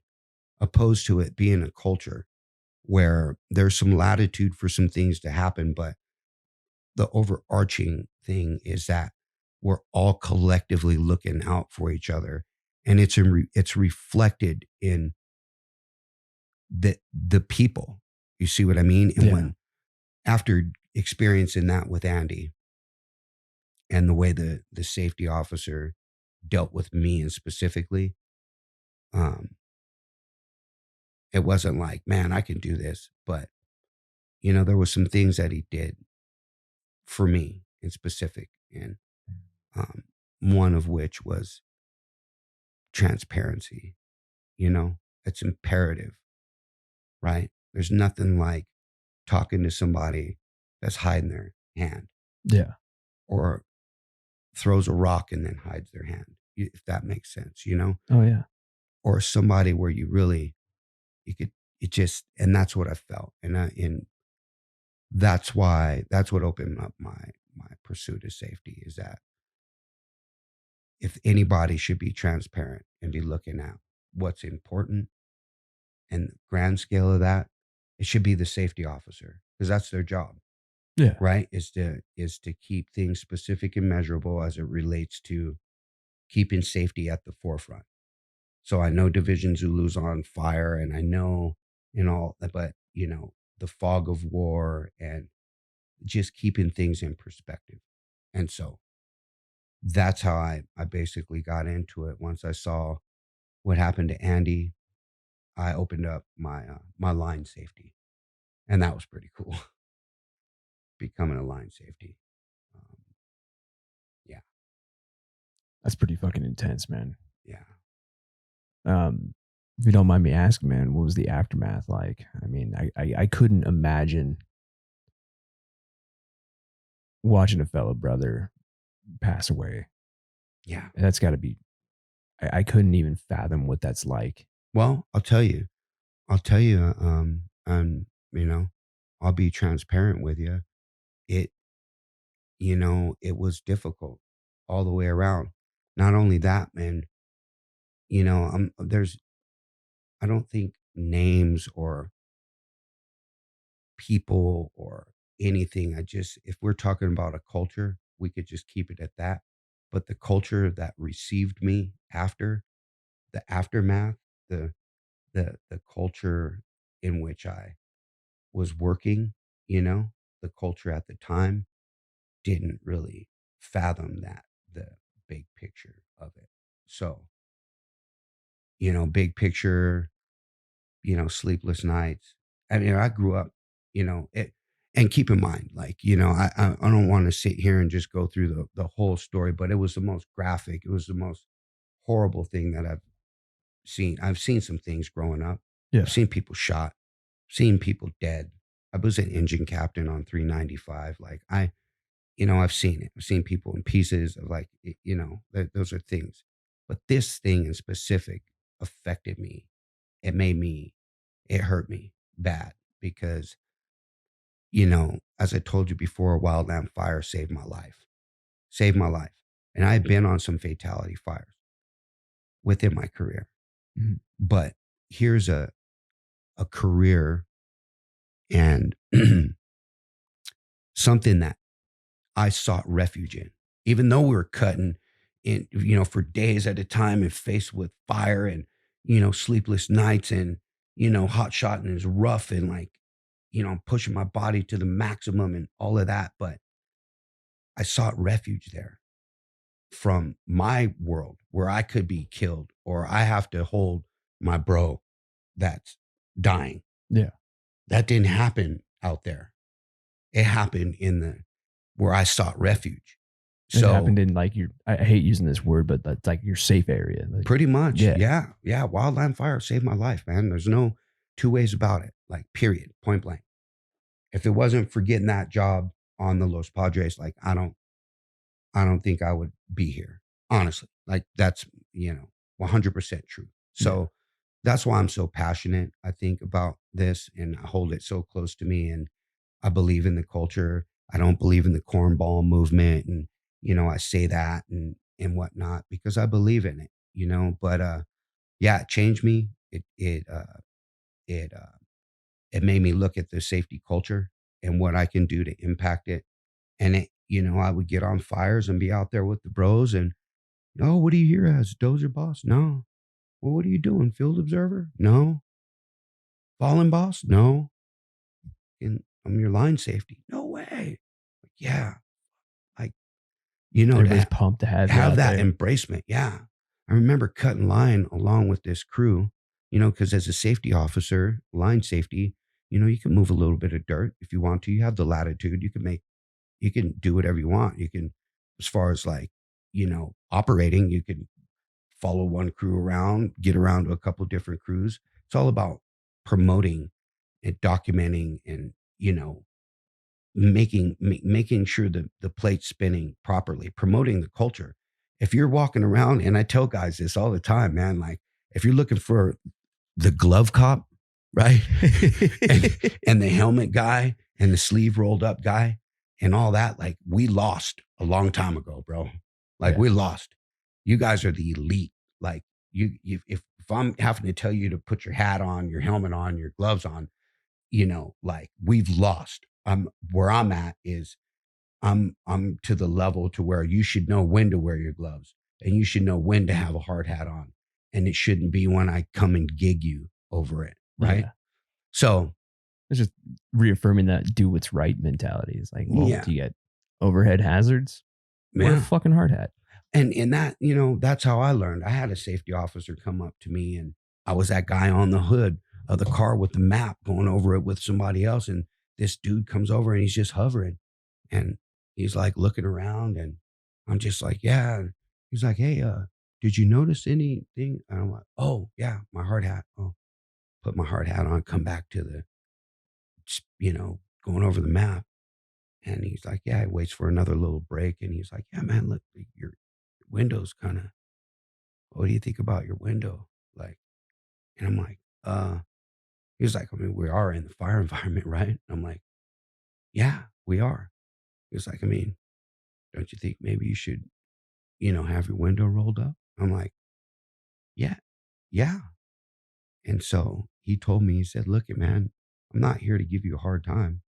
There's a teachable moment here. Yeah. And where are we at? Fire environment. He's like, now I can look at you right now and tell you maybe a savvy fireman, and I am too.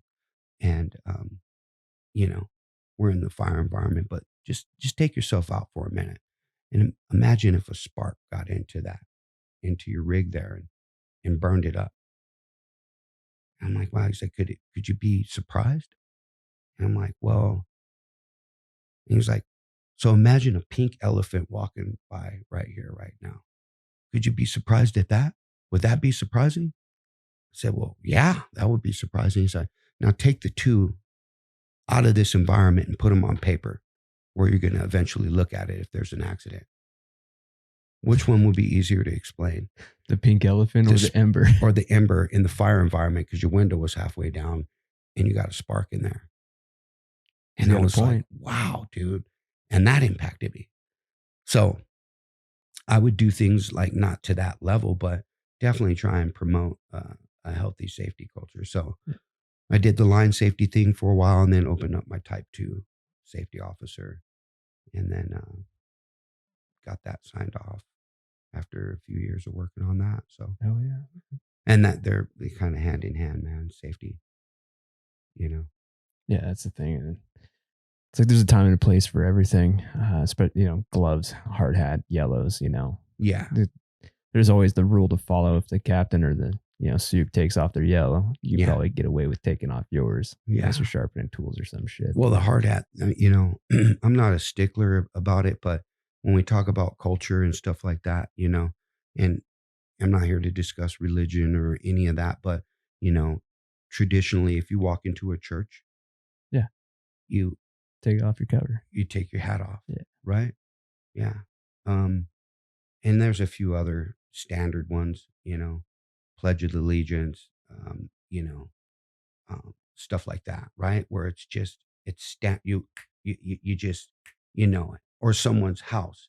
If you walk into someone's house and you notice shoes stacked by the door, take off your shoes. You take your shoes off. Those are indicators. So I tell people with the hard hat thing, like, look at, man, if you look at wearing your hard hat, whether you want to wear it or not, and you think you need to or not, we're out here working and you're in the outdoors, wear it out of respect. Wear it out of respect for the brothers and sisters that we've lost that we've lost who had their hard hat on. Oh, yeah. Wear it for them. That's it. That's all I ask. Not, don't be a tough guy or whatever. Just wear it out of respect. Yeah. But even then, you're not going to headbutt a widowmaker or a snag out of the way, man. No. There's just no fucking way. It's just out of respect, man. Yeah. Yeah. Simple. No, it's use your noggin, man. Yeah. Just be observant, be present. Yeah. Know what the hell's going on out there.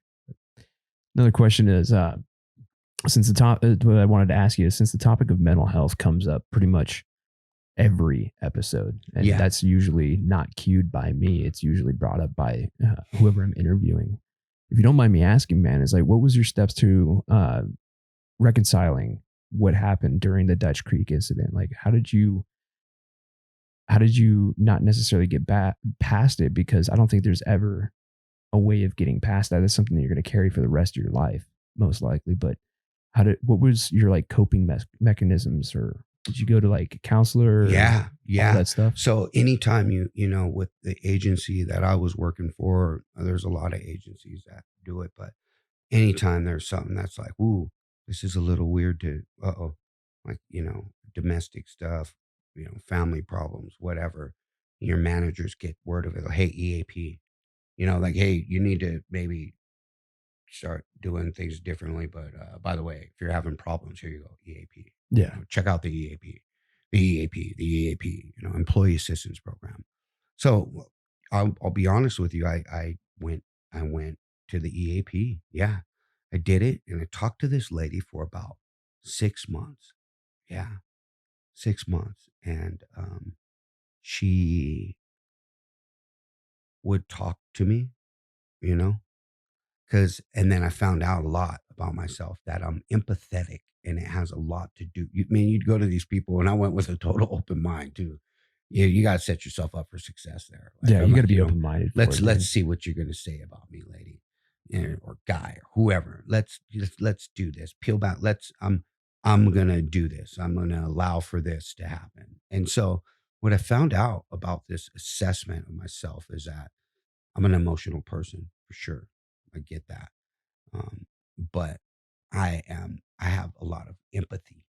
That's why I wasn't a good, well, I don't want to say I wasn't a good engine captain, but it wasn't for me because those people that I saw that were hurt or in distress, and even throughout my life, I couldn't look at it without thinking, What if I was in that what situation? it was me. You know what I mean? Like, damn, I like those shoes. I had those same kind of shoes, or my brother did. You know what I mean? Like, how old was that person? Damn, like my son is that age. Like, that kind of process. Where some people that operate in that realm, they could just go to have a hamburger after that. Whereas me, I, you know, I just I can't. So Just hits a little different. yeah, over too much empathy, right? And so, you know, that was a attribute that I had that was working counterproductive to me processing stuff, right? And so that coupled with the fact that, you know, opposed to me coming back with, this experience, it's like, well, you looks like you ran 16s the whole time, huh? That's yeah. Probably not the choice words know? to say to somebody that's come Yeah. off of a fucking fatality fire. 16s. Yeah.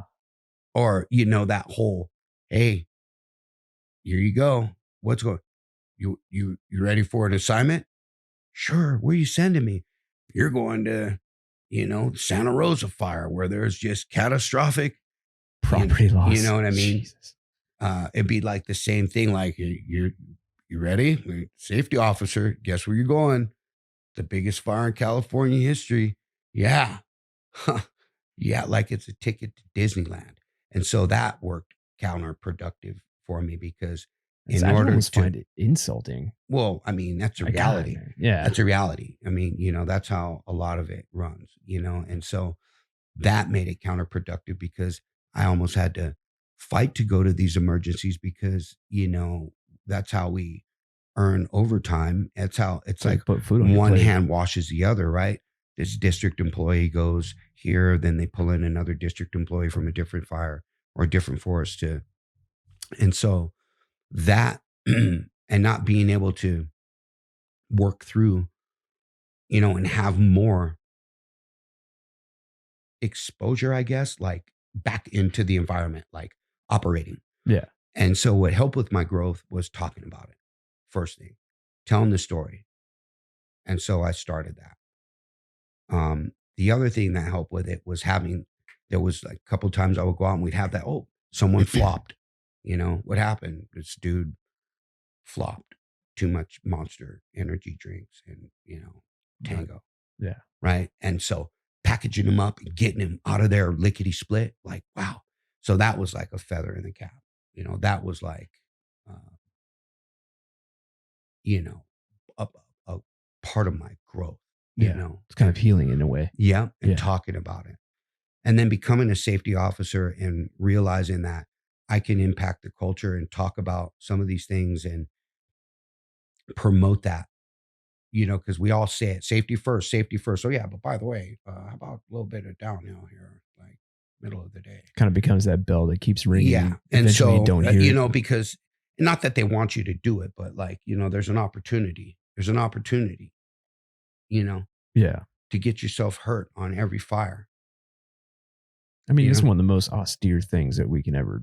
Yeah, Well, there's obviously more dangerous shit to do out there, but the way I like to, I guess, frame it for people that don't have any idea of what firefighting is like, it's like long periods of boredom followed by short, brief, intense, I'm going to die moments, possibly. mm-hmm. But I also try and reaffirm that it's the only natural disaster that Mother Nature makes that humanity decided to pick a fight with. Yeah, So, yeah. So yeah, that helped with the growth, but it's weird because society, there's like a pill for everything. And I'm not a pill guy. I grew up in the inner city, and had my life when I was young, but I never did drugs. I Mhm. never snorted anything or shot anything or, you know, none of that. So when or took a pill other than, for prescription or headache or Like some whatever. ibuprofen or Yeah, something. Yeah. nothing gnarly. And so after 6 months of dealing with this lady, she was like, look it, like, I'm going to have you, I've done all I can do for you. And I'm going to have you go talk to another doctor. So I talked to this doctor and this, it's through the EAP too. He said, hey, you know what? Like, so what we're going to do is we're going to give you this, we're going to get you on this, pill management kind of program. And I'm like, what? And he was like, yeah, it's going to, that anxiety that you have, like that feeling of like, that what's not letting you sleep at night. He's like, just imagine like taking that little bit of edge off. And I'm like, well, I'm not really big on it, man. Like, Yeah. but You're he's like, literally fucking with your brain chemistry at yeah, I'm that like, point. I don't, he was like, look, it's going to help you sleep. It's going to help you this. I had a professional colleague that lost his child and he's a doctor and like he takes this stuff. I'm like, well, fuck. All right. Well, I guess. And I did it. And, you had to take a certain amount. And then over the course of like a month, and I was telling my significant other at the time, like, hey, you know, am I acting weird? Is it any different? And I started noticing some differences, Mhm. like I could watch a movie even right now, sad movie. There's a good chance I can tear up. Like I fall for the tearjerker, bro. Oh yeah. You know what I mean? Like, Field of Dreams. just yeah, you know what I mean. Like I can get cut deep on this stuff. Like if I see my mom cry or something like that, like that automatically. Oh dude, But oh yeah, I'm pretty emotional dude too. I mean, I fucking cried during my parents' wedding. oh So, yeah, bro. but I was doing the ceremony, so I was Yeah. literally like Yeah, the fucking officiant of their wedding. So yeah, that's awesome. Yeah. But yeah, But so I got on whatever the pills were that he gave me, and like all that shit went away. I was just like on autopilot. It just was like flat FX. yeah, bro, like no emotion, like I think fucking that's worse. little to no emotion. And the person I was dealing with, the significant other, was like, nope, I don't notice anything different. My mom was the one. She pointed it out. Yeah, she's like, what the hell? Like, what is up with you? Like, what are you? And I'm like, oh Yeah, you're no, not this. And Booker. she's like, let me see. What do they? And she's like, what? And she's a pediatric respiratory therapist. My mom, she passed, but she she basically was like, no. So I ended up finding out like this is like, slow poke shit. And I'm a full throttle kind of person. Yeah. So once she pointed it out to me, I just stopped taking them. Just cut it out. Yeah, I just stopped taking them. And I took time off and I went surfing and I just started focusing on the ocean and focusing on more controlled running and thought and meditation. Those three things right there, it just repeat process. Run, surf, meditate. Get Run, into a surf, routine of it. meditate. Run, surf, meditate. And I was just on like autopilot with that. And so I finally go back to that doctor. He's like, how's everything going? I'm like, oh, it's going good. And it's like, all right, so you need a refill? And I'm like, no, I stopped taking it. He's like, you what? I was like, yeah. Just like trip out a little bit. Yeah, like, he what? tripped out. He was like, there you put yourself at high risk and that, you could have had this kind of episode. And I'm like, bro, like, and I'm thinking, I started thinking grand scale, like, man, the people that I work for sent me here. I followed what you guys told me. Here we are 9 months into it. Like, and you're telling me I'm like worse off. I could have been worse off. And so that's when I realized that, those things are just that whole go to the EAP. It's literally what you make it. I mean, for the most part, you can now keep in mind that was 2008 when I started going through all of that. You bump that up to 2018, 2019 by that. And I was enrolled in the EAP for the whole duration. By that time, I had a counselor that I was going to. and just for other contributing factors. But grand scale with Andy, I work through it every day when I'm on a fire or on an incident. I think, what, how? What if something happens? What if something happens? How will we get out? How long will it take? And I push that to my son. I push that to everybody. I think about it with everything I do. You're pushing it to a couple thousand people right now. Oh wow. Copy that. Yeah. And it's in the book, in that in the IRPG, the Dutch Creek Protocol. But yeah, I had an IRPG sitting here. Oh, my phone's on it.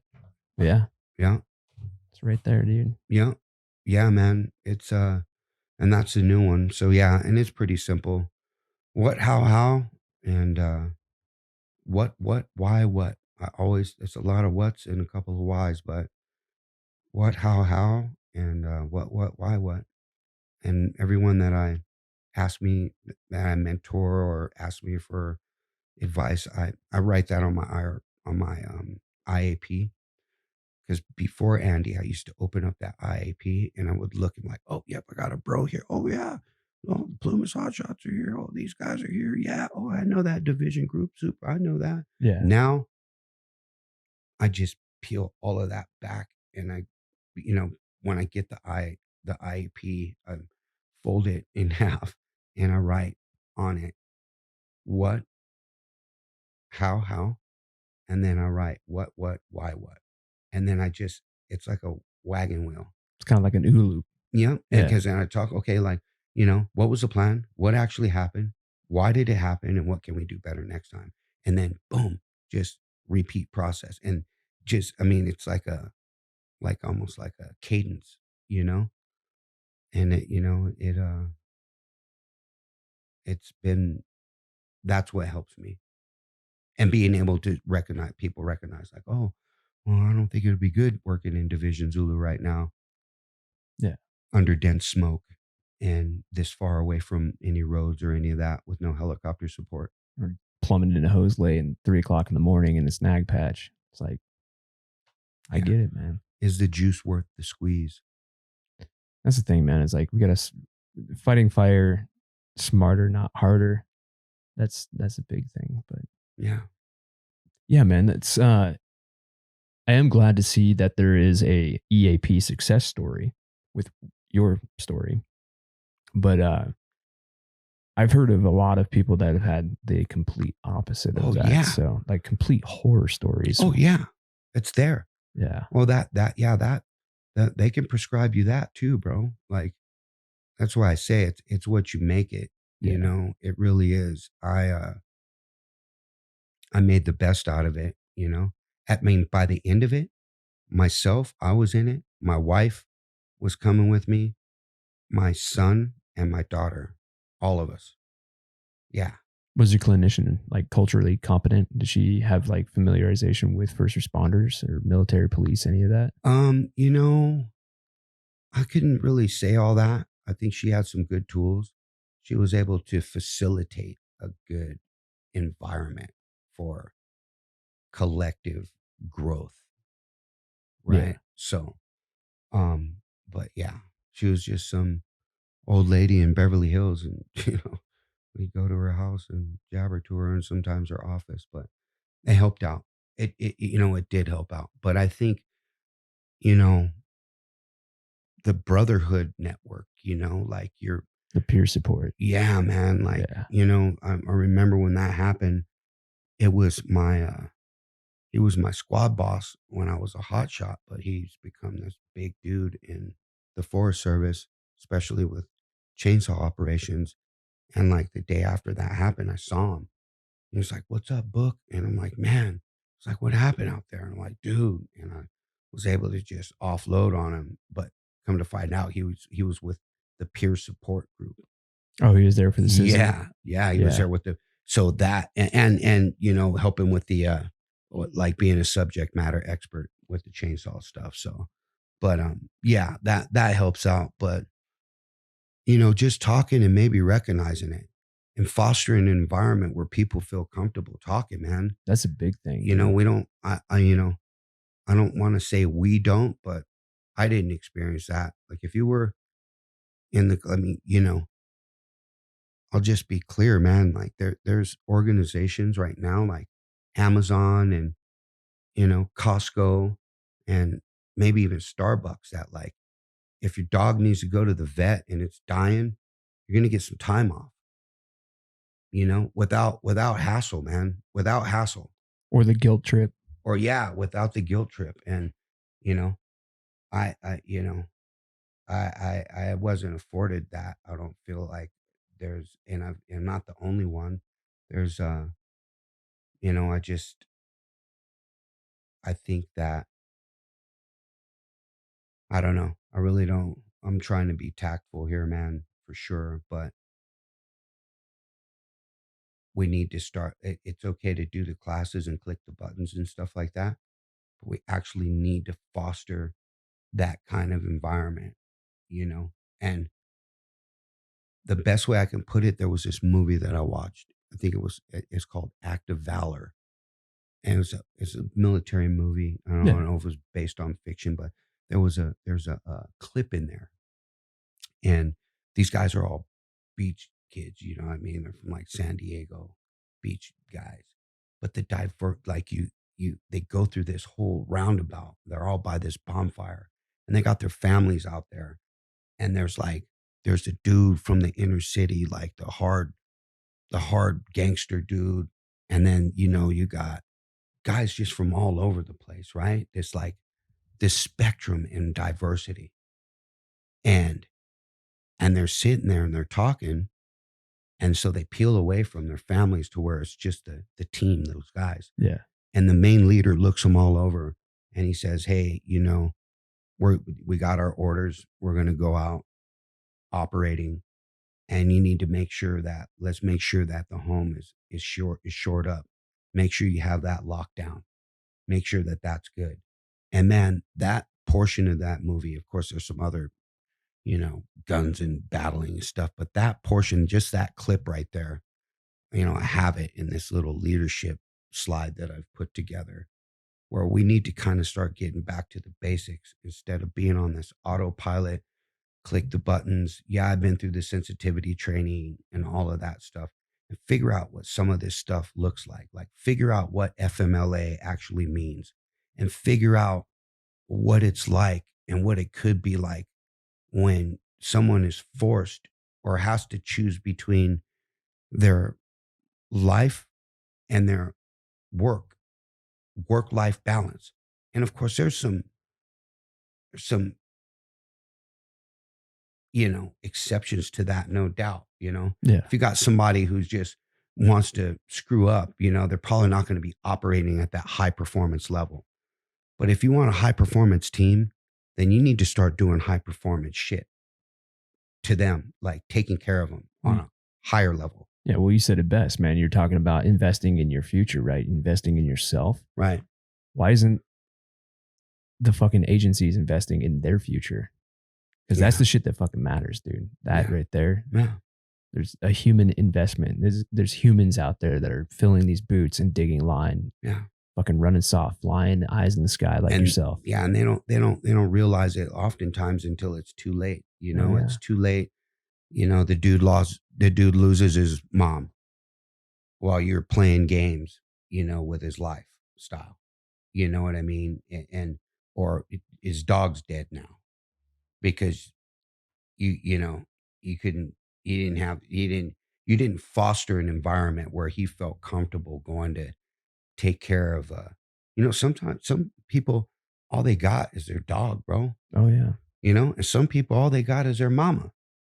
You know what I mean? And so you need to we they whoever, The powers that be. well, yeah, we just need to do a better job at that, man. And like it's more than clicking a few buttons and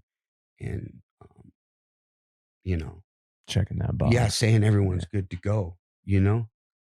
And if you foster an environment where, I've seen a bully like come onto the scene and like stand up, and smack somebody down, and then everyone else kind of balls up, you know, and then that bully leaves and they have something to say about the bully and then he comes back.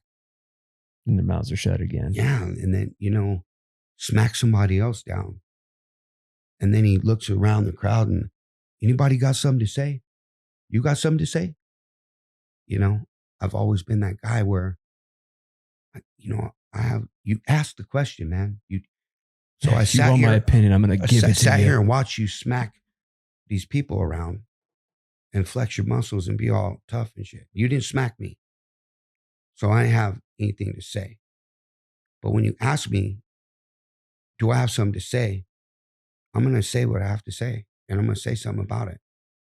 And, if you want to smack me, then pack a lunch and a lawn chair maybe, because I've been fighting the bully my whole life, man. So Yeah.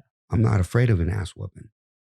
And so I think if we foster an environment where we could do that and we don't have this, it's okay because people are afraid, like ain't nobody gonna say nothing. So that's why it's okay. And plus you click the buttons, man. Like Yeah. We have documentation that you've been trained on this, yeah. right? Yeah. Yeah, nobody's saying nothing, man. So we teach people to click the buttons and all that, and then we say that whole see it, say it thing. That's a good one too, because they got that. But we're not teaching people like, hey man, if you say it, you might, I hope you're willing to stand firm in what you believe in because you might not be here anymore. You might have to.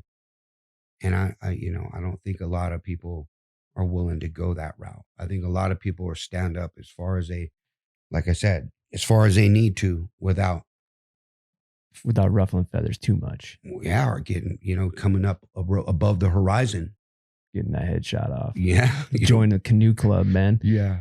But yeah, no, it's just kind of, you've experienced this shit firsthand. There's definitely a culture of fear out there and a culture of fear of reprisal specifically.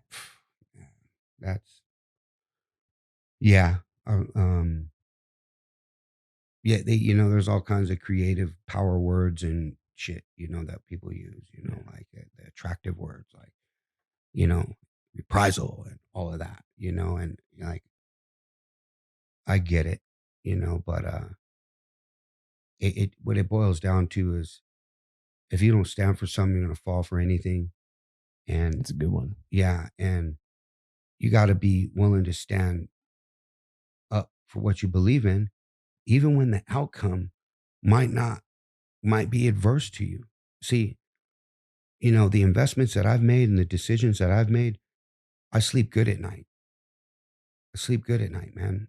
With like two pillows. Like when I run the numbers, and I don't know if every man or every individual does that, but like for me, some people have prayers before they go to sleep at night. But for me, I evaluate what I did today and how I invested my time. Mhm. Why, what was the plan? What actually happened? Why did it happen? What can I do better next time? As I'm going off into jammy land, I think about that, man. I really do. Could I have treated this person better? Or could I have done better here? Yeah. And was I a reflection of what I wish for in myself in the arena in which I'm operating? That, You got to take one hat off and put on another when you step out yeah, onto man. the line. But Yeah. like, as far as that is concerned, and then I just run down the line. Yeah. Gotta have that courage, man. That's the thing, though, is you get, like you said, man, good, bad, or indifferent. Like, you got to stand up for what you believe in. You Yeah. do. Yeah. And And take that hit when take the hit when it doesn't, pan out. Like, don't be that. Don't jump up, pointing the finger. no, you better have a little bit of ass to back it because you Yeah. might take an ass whooping. Yeah. Yeah. So, yeah, man. It's the whole culture thing, the culture of firefighting. It's very unique. And a lot of my former military buddies, they say it's, that the military buddies that are in fire, they say it's basically a carbon copy. Just the enemy's a little bit different. Yeah. So, but if you were to compare it, in which I fucking hate drawing that comparison between the military and fire, because in my book, there's no comparison, right? We're not taking bullets, dodging rounds and IEDs and shit. But if you look at the military, we're the perfect analog domestically as far as a tactical athlete and stressors go, right? Right. But if you look at the military, they have all these fucking programs and shit that, you know, are beneficial. They have their own version of EAP. I'm not sure what it's called. I've never served. They've got VA. They've got all these other things that they're afforded. Right. I really wish that one day, and I hope that grassroots kind of goes down this route, but fighting for some of those things, like seasonals getting year-round health insurance, dude, that'd be fucking awesome. Yeah. Or EAP in the off season when these men and women need it the most, man. Yeah. That shit's important, man. You got to take care of, you got to invest in your workforce, man. And then you got to invest in yourself. Yeah. Yeah. You know, it all boils down to that whole being a reflection of what you wish for in yourself as far as with leadership too. You know what I mean? Like, do you want to be able to go to the doctor and be good, man? Do you want to be able to go and take your, you know, just because you make more money, you know, the people that are working for you. And so that's where I like to, everyone that I've led, every module I've led and been a supervisor, I paint a clear picture. Not only that this is a collaborative effort, but this isn't that the objective isn't for me.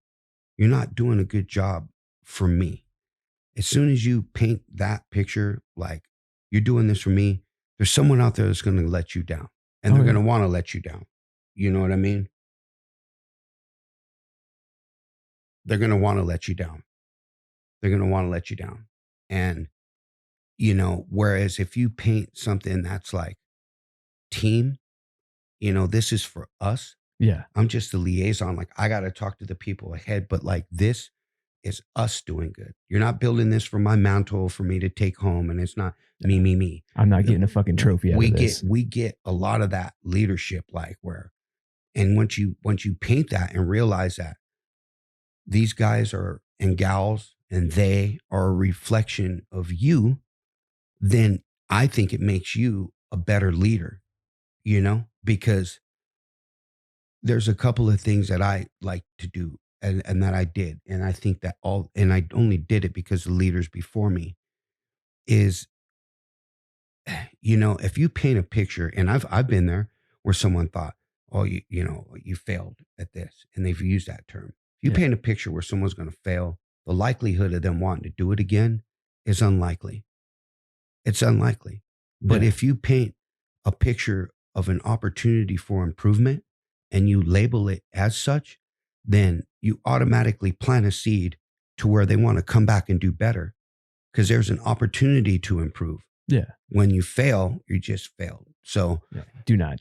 Go. So when I've led people, I literally look at them like they're a reflection of me. Like, so I want to bring them up to speed. I want them to be good. I'm not afraid to leave you, my subordinates, or people that I've led around other leaders because it makes me feel comfortable because you're a reflection of my leadership and you're receptive, you know, because that's how I've led people is to be receptive, you know. A lot of trust in that, man. Yeah. And, you know, it pays dividends for me. You know, I got someone who called me the other day and now he's a captain with Cal Fire. And he called me the other day and he let me know that, like, you know, I had a lot to do with that. And I was like, man, no, man. Like, he was like, no, you did. And I want you to come to my pin. Like, you know, they give them, like, they do a pinning. Yeah, pinning ceremony. Yeah. And I've never been to anything like that, you know? And I don't know. It just feels good to see someone go either in a different level or further than you. I just don't understand why more supervisors almost slipped up there. I said my, but I don't have supervisors like that. You're kind of I'm my own supervisor now. you do your own shit. You Dude. know what I mean? But anyway, yeah. But I just don't. I think it just makes it so much better because it boils down to there's a book, military dude wrote it. It's called, I forget his name, but it's called One Bullet Away. That's why Right there. there you have it. Yeah. Yeah, bro. There you have it. Yeah, man. And that's why, whereas we're in this culture where it's like, I'm the, you can't. No, you can't see. You can't see how I got here. No, you know. And it's that kind of hidden thing where it's like, dude, if you get knocked down and you go out, like, what is this dude behind you? Does he know how to turn the knobs? Yeah. Does this guy know how to turn the knobs, bro? Because I don't think if he doesn't, we're kind of fucked. I don't think this guy knows how to turn the knobs. Yeah. And it sucks. Why are you not teaching him how to move the levers and turn the knobs and the sequence in which you got to do that? Well, because there's, it's knob turning and lever pulling. He can just you know what I mean? Like that. It's my lever. It goes like this. That kind of thing. It's like that Warren Buffett. I think it's Warren Buffett that said that. It's like someone asked him, I think it was like someone asked him, like, why are we training our employees that are below the managers to do the manager's job? Well, what happens when you leave? Or something like that. I'm paraphrasing here. I don't know exactly how it goes, but it's like, they might want to be managers one day. Yeah. And if they leave Warren Buffett's organization and go somewhere else, that's a reflection of his agency or his organization. But it'd be that same reflection if he left the organization with a bunch of kick-ass tools. Right. You know what I mean? It's providing value to society in some manner. Yeah. Yeah. That's what I don't want, and I'm not getting some plaque or whatever. I got my little 20 years of service placard. That's good enough for me. But my investment comes from like that kid who's going to Cal Fire and, the people that just out there crushing it. Yeah. The people that say, wait a minute now, what, how, that is that's what I feel like. That's what brings a smile to my face. Oh, yeah, man. I mean, it's a leader's job, It's like every leader that comes before you lays a foundation, right? Yeah. The next person that they developed, they've got to build off that foundation and build the frame. Yeah. Then the next generation of your training, your leader or your previous two leaders, you got your foundation, you got your plumbing, you got your electrical, you got your fucking framing, and then so on and so forth. It's our job to lay the foundation to better the future of whoever's coming after us, right? Right. Yeah. Yeah. It is. And you should be able to look back and do the thumbs up thing and be like, yeah, man, like linear progression, we're all supporting one another and a reflection of what we wish for in ourselves. And that's what makes high performance teams. Like that's what I dig, and I'll tell you this, someone was asking me, but I've never been, and it'd be hard to believe, but I've never been on an incident, like emerging incident, active wildfire. It's like whatever capacity that was out there that I had like a bad deal working with people. Like we've had, one hell of a sandwich for sure, but we've always been able to break it up into pieces. And you can only eat one bite at a time, dude. Like here, you take this quarter, I'm going to take from here to here. I know we got to peel the crust off for you. Like, so we'll peel the crust off it. You take this piece, that kind of thing, and come up and, finish the sandwich and like, instead of like people being like, well, screw you. I've never had that. I've never had someone show up and, well, screw you. I'm taking my dozer and I'm out of here kind of thing. It's like, I've always had this kick-ass time. It's my cousin was talking to him about it. I'm like, I just don't, like going out onto the emergency. Okay, let's figure it out. Build that machine. Like, yeah, that's what intrigues me. That's why I do this gig, because this gig, in the agencies in which it encompasses this gig in this culture, there are some quality, kick-ass individuals in it. Oh yeah, dude. that are, Professional problem solvers, man. yeah, and that's why I do it, and the people that support it, like you guys, and the grassroots folks, and Hotshot Brewery, and all the people that give that little bit to the culture, and you got to be organic. You could see the cornballs coming from a long way away, man. Oh yeah. The corny shit doesn't really work with real people. Well, it's that whole transparency thing that you're talking about, man. It's like people can see right through that bullshit. Yeah, Yeah. yeah, and that's what I like. That's why I'm here, and that's why I think you guys are onto something good, because it's about the investment. I mean, Oh yeah. I don't know who's going to sit there for 2 hours listening to us jabber. You'd be surprised. A couple thousand people, Booker. Yeah. Wow. Yeah, man. But yeah, that's my pretty much that's my take. Oh yeah, man. Yeah, you mentioned something pretty cool right there previously when you were talking about like the idea of failure, the concepts of failure, right? And it's like that whole adage is like you can learn a lot from a great leader, but you could probably learn more from a bad one. Uh-huh. Same thing with failure. Like the way you phrase that, man, I that is like one of those things I have been struggling to put into the context that you put it in. Uh-huh. But that opportunity of failure is wildly important because you're going to come back and learn, right? And it's Yeah. not necessarily failure, like you were saying. It's an area. Yeah, there's an opportunity for improvement there. Yep. Yeah. You can learn a lot of shit from adversity, man. Yeah. Even what you experienced with Andy and everything like that. It's like how much growth. I mean, it's a fucked up situation. Don't get me wrong. Yeah. It's literally changed the way we fight fire. But we always talk and get hung up on PTSI, post traumatic stress injuries or post traumatic stress disorder. Yeah. But there's also this other thing that comes about that you harnessed, and it's called post traumatic growth. Huh. Yeah. Wow. And it's pretty fucking incredible, man. Like all the concepts that you brought to the table tonight on this podcast, man. A lot of people need to listen to this. Yeah. These are fucking great words of wisdom, and it's great fucking mentorship, dude. I appreciate that, man. Yeah. Yeah. I mean, that's ultimately what it's about, man. Areas of opportunity for improvement. We can't fail at this gig, man. No. We can't fail in life. We can't let our brothers and sisters we can't let them fail, I mean, we're working in the same now. You're over here working out of the mission area. I don't know what I could tell you, but as long as you're in this culture and we are rubbing elbows into this, we're doing something with regards to this lifestyle that I've invested in this culture.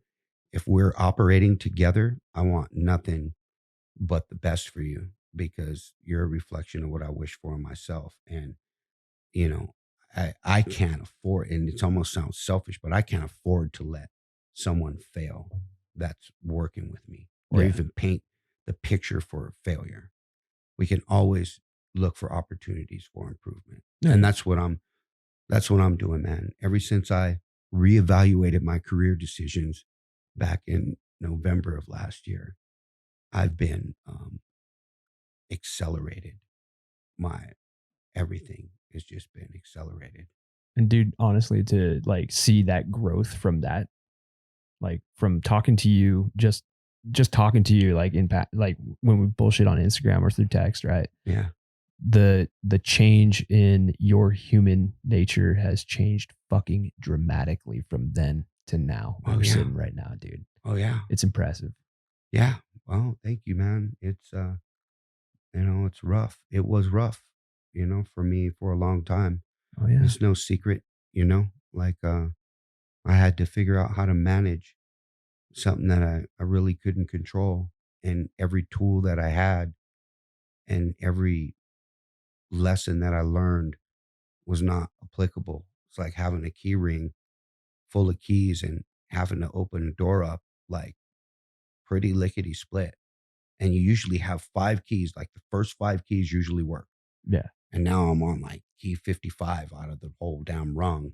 and only got a couple of keys left and the door's not opening. And I recognized that I didn't really need to maybe not go through that door. Yeah. I had to step back and recognize that there was a back door. Or an open window or some other shit going on. And that one really didn't need no key like that. Yeah. I was able to just walk in because of who I am, you know, and Because the of investment. those investments that you made. Yeah. Means a lot for sure, bro. Fuck yeah, dude. Yeah. So, well, speaking of culture, man, let's talk about your culture, man. Because, dude, you're always introducing me to some bitchin' fucking art, bitchin' street artists, bitchin' fucking clothing companies, and even more fucking awesome music, man. So let's talk about you and like how the cornball stuff and dude, I love it, man. Yeah. So, I mean, you know, that all goes with tact, you know, using tact, you know, you using foul language, you can get caught up, you know. I've been held accountable for the use of foul language before. Oh yeah. And like here, I swear like a sailor. Sent me right home, right to the beach for 2 weeks.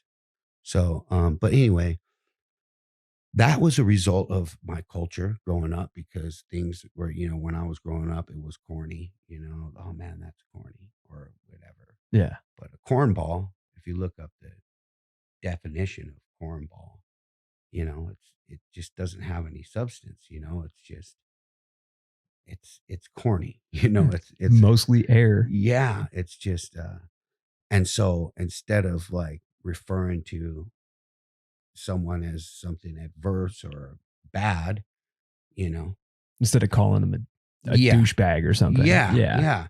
You're a cornball, you know, and, you know, you say walk a mile in my shoes and all that. And, you know, a lot of the people that I would work around folks that I thought were, you know, cornballs or, you know, they had clown shoes. I love that one, dude. Yeah. Clown shoes. And that comes from, you know, just terms of endearment and making things work in my head and being in my own mind. And like, I could hear these people coming. Yeah. Yeah. Like the clown shoes. Yeah. You know, it's like the horn, you know, that like a clown horn, you know, like, you know, and if you squeeze it slow, it says like, and that's PH, by the way, not. But yeah, I would just hear him coming, and so it would make me chuckle inside because I realize it's, you know, somebody who's running the fire from a truck, you know, and that kind of stuff. And I'm not into it. I believe in leading by example and stuff like that, especially if you're leading people and whatnot and treating people within the parameters. So if you're not doing that, then you're a cornball, you know. And if you can't take constructive, like, you know, like people telling you the truth, you know. Yeah. Even if it's hard. Yeah. Yeah. If somebody told me they didn't trust me in this realm that I'm working in, if I stood up in front of a division of folks and I said, yeah, I need you to go do this down here. And I, any questions? And the dude in the back goes, yeah, man.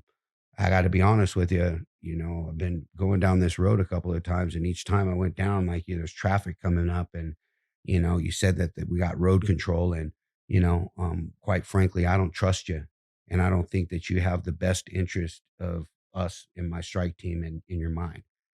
And I could take it two ways. I can go, well, guess what? You don't trust me, you're out of here. Yeah. How about that? How about we demob you? You can flex on him. Or I can look at the contributing factors in which why he doesn't trust me and realize that maybe the person that I put to control the road down there wasn't doing a good job at it, or, you know, there was an area of opportunity for improvement. And then now I can double it down, right? Now I got a double opportunity for improvement because I can make the situation better, and I can make myself better, right? And I can show some humility, right? And some true leadership for that person that looks me in the eye and says, now, if you didn't trust me and we were doing something different and you, oh, well, you know what I mean? But in this environment, that means something to me. So I have an obligation, right? To not necessarily win your trust, but to show you that I'm trustworthy, Yeah. Well, right? it's an earned thing. Yeah. And Yeah. so just stuff like that, man. I think that that's a big part of the whole cornball and corny stuff and saying it and the art and all of that. That's just part of my culture. I'm a bird brain. I raise pigeons. I fly Birmingham roller pigeons, All and right. We got to explain the pigeon thing, dude, come because on, man. I didn't get an We opportunity. need I was supposed to another. I We was supposed to need. do some research today, Yeah, and we I need fucking another didn't do hour. Another hour on it. that. Nah. I cultivate a breed of pigeon from Birmingham, England. Okay. It's called a roller pigeon, and they're bred for their ability to do these series of backwards somersaults. Because I've seen the videos like you post on Yeah, your Instagram and everything like that. yeah. And Yeah. so, we get together, we fly groups of 20 of them. It's basically getting them to perform together. It's like synchronized swimming almost. Yeah. So there's a good documentary on Amazon Prime. It's called Pigeon Kings, and it explores this whole culture. And in fact, a lot of the folks that are in it are good friends of mine and stuff. But it's a good documentary that goes into why we do it and all that. But ultimately, it kept me out of trouble Yeah. to a degree when I was a kid. It's a hobby. Yep, and Yeah. it kept my eyes skyward because I was always looking up. And it was really Translates to saw skills. yep, and it was my start in aerial supervision. Coordinating 20 pigeons. You know what I mean? So yeah. So do they do their own thing, or do you have like some commands that you give No, them? they just do. You just cultivate an environment. You cultivate them and just give them. You liberate them and let them fly around, and then everything else they develop on their own. It's just naturally in them, Yeah. based on selective breeding. So Yeah, because I know that pigeons, they have very powerful like navigation sensory. That's just basically part of their biology. So yeah, that's why they used them in World War One. They're pigeons. They pass messages, carrier pigeons, right? Yep, they're brilliant. Yeah. Yeah. There's a lot of people that are very into the roller pigeons. I'm not sure if it's a roller pigeons, but I know Mike Tyson, he used to do that as well. And I think he still does. Yeah. You need to. Yeah, Mike has some of my birds, man. No shit. Yeah, Mike is a good cat. Well, he's a good pigeon dude. Like, yeah, I've built with him multiple occasions, and yeah, Like Mike fucking Tyson. yeah, he's I idolize this guy. He's he's the king. I got He's a the picture goat. of him on me and him on my Instagram. It was crazy, but yeah, he's a cool cat, man. No Yeah, shit. yeah. Ghost Town Roller Lofts that's the name of my birds, Ghost Town Rollers, and so I seen him on the street and pulled over and started talking to him. And he was like, "What?" I'm like, "Yeah, man, I'm Booker, He was like, "Oh man, I remember." He had got some birds from me back, years ago. And then well, once you get pigeon people talking, man, he like embraced me like, like he's hugging on me, showing me Long lost homies. these, videos of his pigeons. It was probably a pretty monumental time, kicking it with him and, talking pigeon shit. So, but yeah, that's my thing. I fly birds. So if I'm not out, operating or body surfing, in the backyard or in Compton or Watts, watching birds fly. Fucking A, that's awesome, Yeah. man. That's cool. It's just I don't know shit about it, obviously. Yeah. So I just wanted to get your idea, like an idea of what it was. Yeah. So it's cool. It's cool, man. Yeah. So as far as moving forward with fire, like where do you see yourself next? So right now, I'm just kind of like a free agent, man. Once I separated from the government and on a full-time basis, I work more a schedule that's more conducive to my lifestyle and balancing a healthy lifestyle. I lost my mom in 2019 when I was giving my all to a job, but the takeaway from me with that was change it, Be the and change you want to see. yeah, man, just change it, whatever the cost, whatever someone else may think the cost is or whatever. It's weird because a lot of people stick with something because of what they're going to get in the end state, right? Or Yeah. what they think they might get in the end state, right? Hoping that investment pays off big, right? Right. Yeah. Yeah. And so, when I started looking at time, well, I've always looked at time pretty significantly, but then I started really looking at it after my mom like passed away, and she was my best friend, man. Like I was born on her birthday. Like, she was just so we were so connected. We're still connected, but like real connected wise, that those times like, hey man, I was just about to call you. Hey, what? Like those times were just like they were just regular Yeah. or simultaneously saying stuff. So with that being said, you know, a lot of people stick around and keep investing their time, because after a certain amount of time invested, then you're promised this on the back end. But then I learned that there is no promise with time. You're not promised time. I wasn't promised another 3 years to hang around and then maybe the end state get medical benefits for the rest of my life. Like, how long is that? Yeah. How long is that life? You see what I mean? Like, Well, what what's is the that? quality of it too? And what's that investment going to cost me? Yeah. More high blood pressure? Am I gonna make it? Or is the situation gonna work so counterproductive at the end I'll be broken and have to work anyway? So with that, you know, I just I reevaluated my career decisions and nothing's changed. I still invest in the culture that built me. I'm still an asset to the program. I feel even more so that, I mean, you know, last year I sat because of elements beyond my control, right? But it was hard for me because, this has been my life since I was 17, you Yeah. know. It's hard to get out of that S groove. S190 in 1990, man. Like, I don't want to age myself, but damn, like I look at that and I'm just, now it kind of dawns on me a little bit, So not being able to operate and work within the parameters in which I understood yeah, that was the most difficult. Last year was like difficult. This year is, you can't make up time, doesn't make up for time. You can't pay time back. You could just make better time. You see what I mean? And now I'm making better time, bro. Like, my blood pressure is down, my morale is through the roof. I work for and I've worked for my whole career. I don't want to make that clear. The Forest Service was amazing and the BLM is amazing. Mhm. Like, saved my life, bro. And I won't let nothing ever take that from me, period. You know what I'm saying? Yeah. If you could, if you could, another analogy for you, if you could look at like the Forest Services, the waltz, the dance, Yeah. the waltz, and that's a standard dance. Like they have competitions for it and stuff.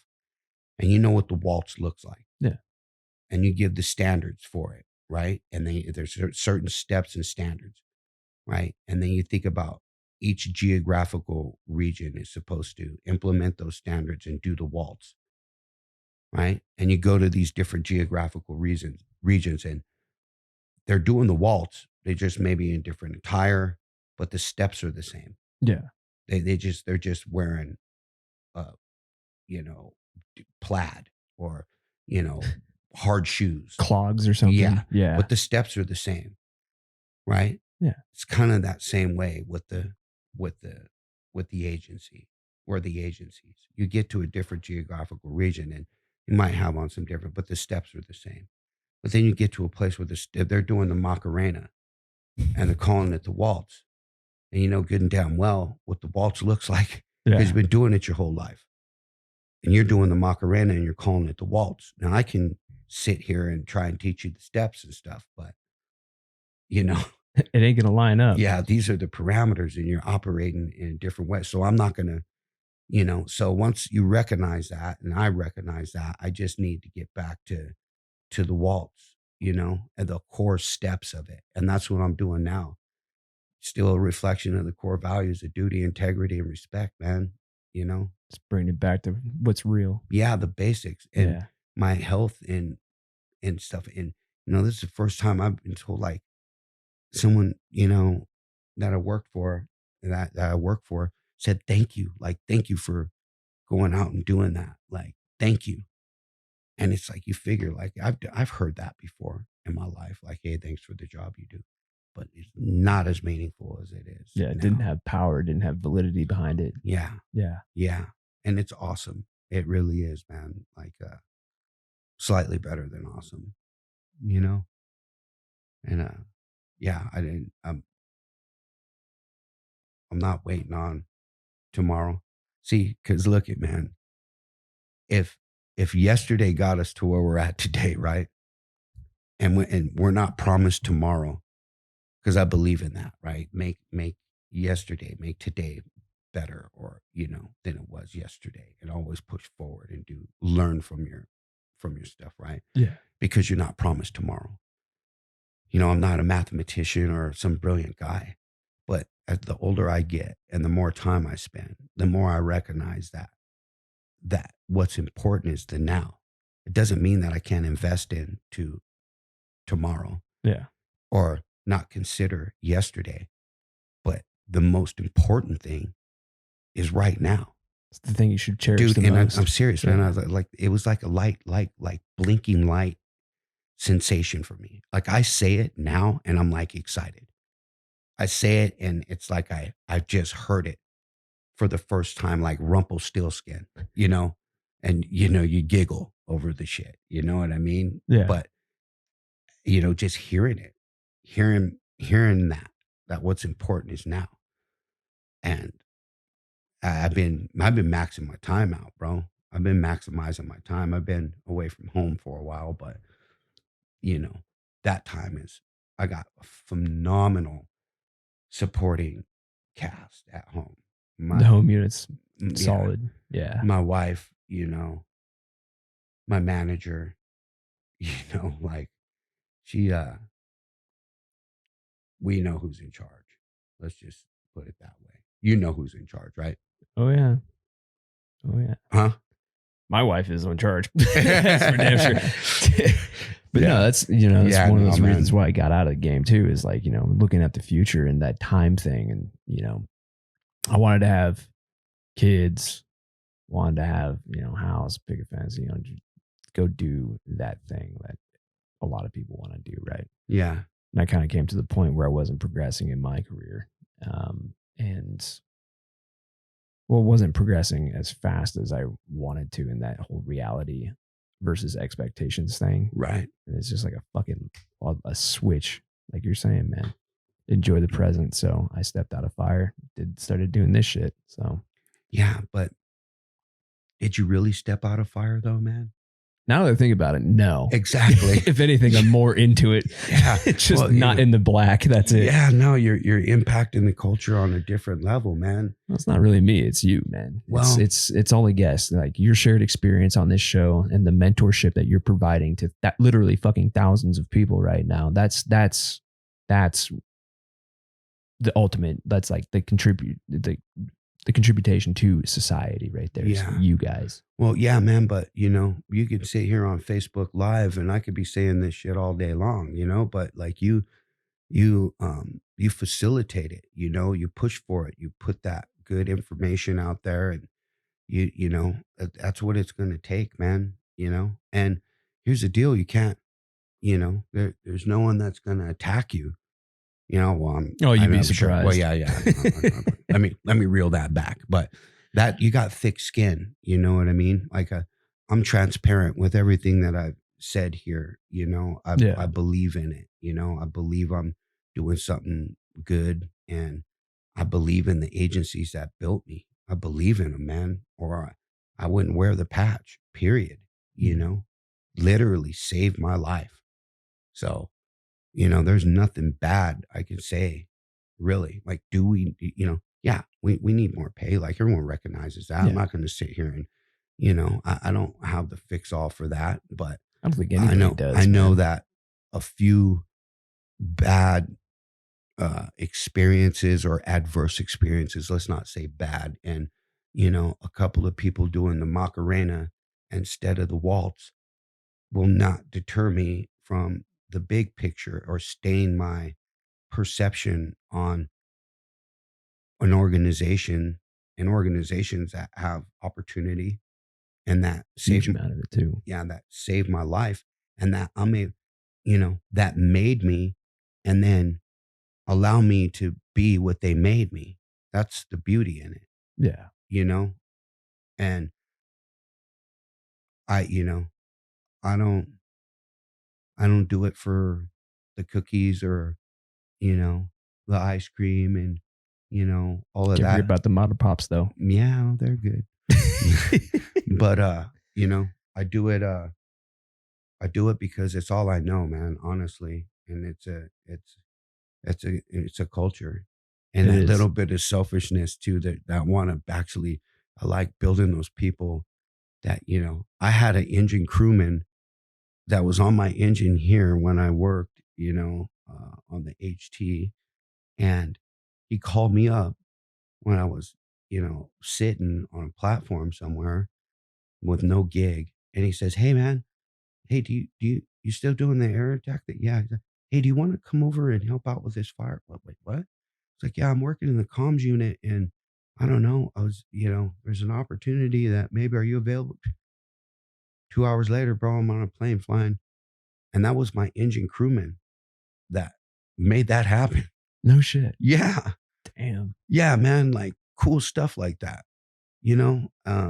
A lot of people that move dirt with are like chiefs now. And, another person with a story similar to mine, I'm not going to say his name, but he's like a chief, man, like a chief, like No shit. yeah, like a big time guy. Like, he earned that. Oh yeah. Yeah.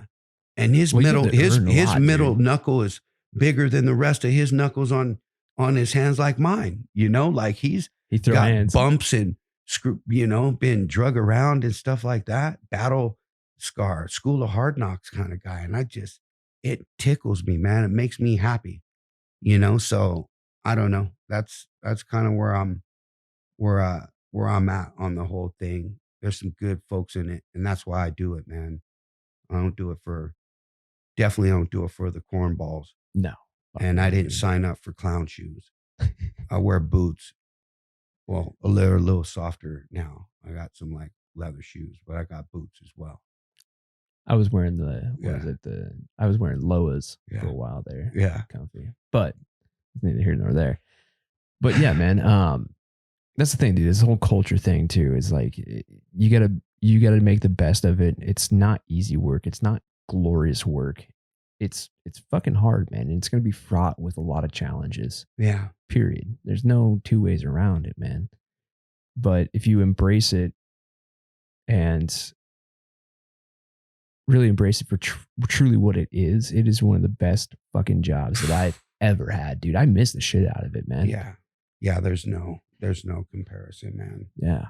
And that's the thing, man, is you're contributing to that culture that developed you into the person you are today, right? Yeah. And I'm doing the same shit, trying to, at least with Anchor Point, man, because this is my Wow. tribute to like the culture that made me as a person, even though I'm not fighting fire anymore, dude. So, like, coming here, man, and talking to you is just like one of those things that you ask me what helps me and helps me with the mental health It does. and growing and going forward. It's this.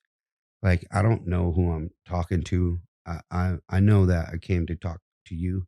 Yeah. You know what I mean? And I know that other people can listen in, and I get it. But ultimately, this is no different than any leadership course that I would do, or, staff ride with regards to my experience, and or telling somebody who asked me, "What's up with you and what's your experience like?" The difference is that it's you, and and it's for the the podcast.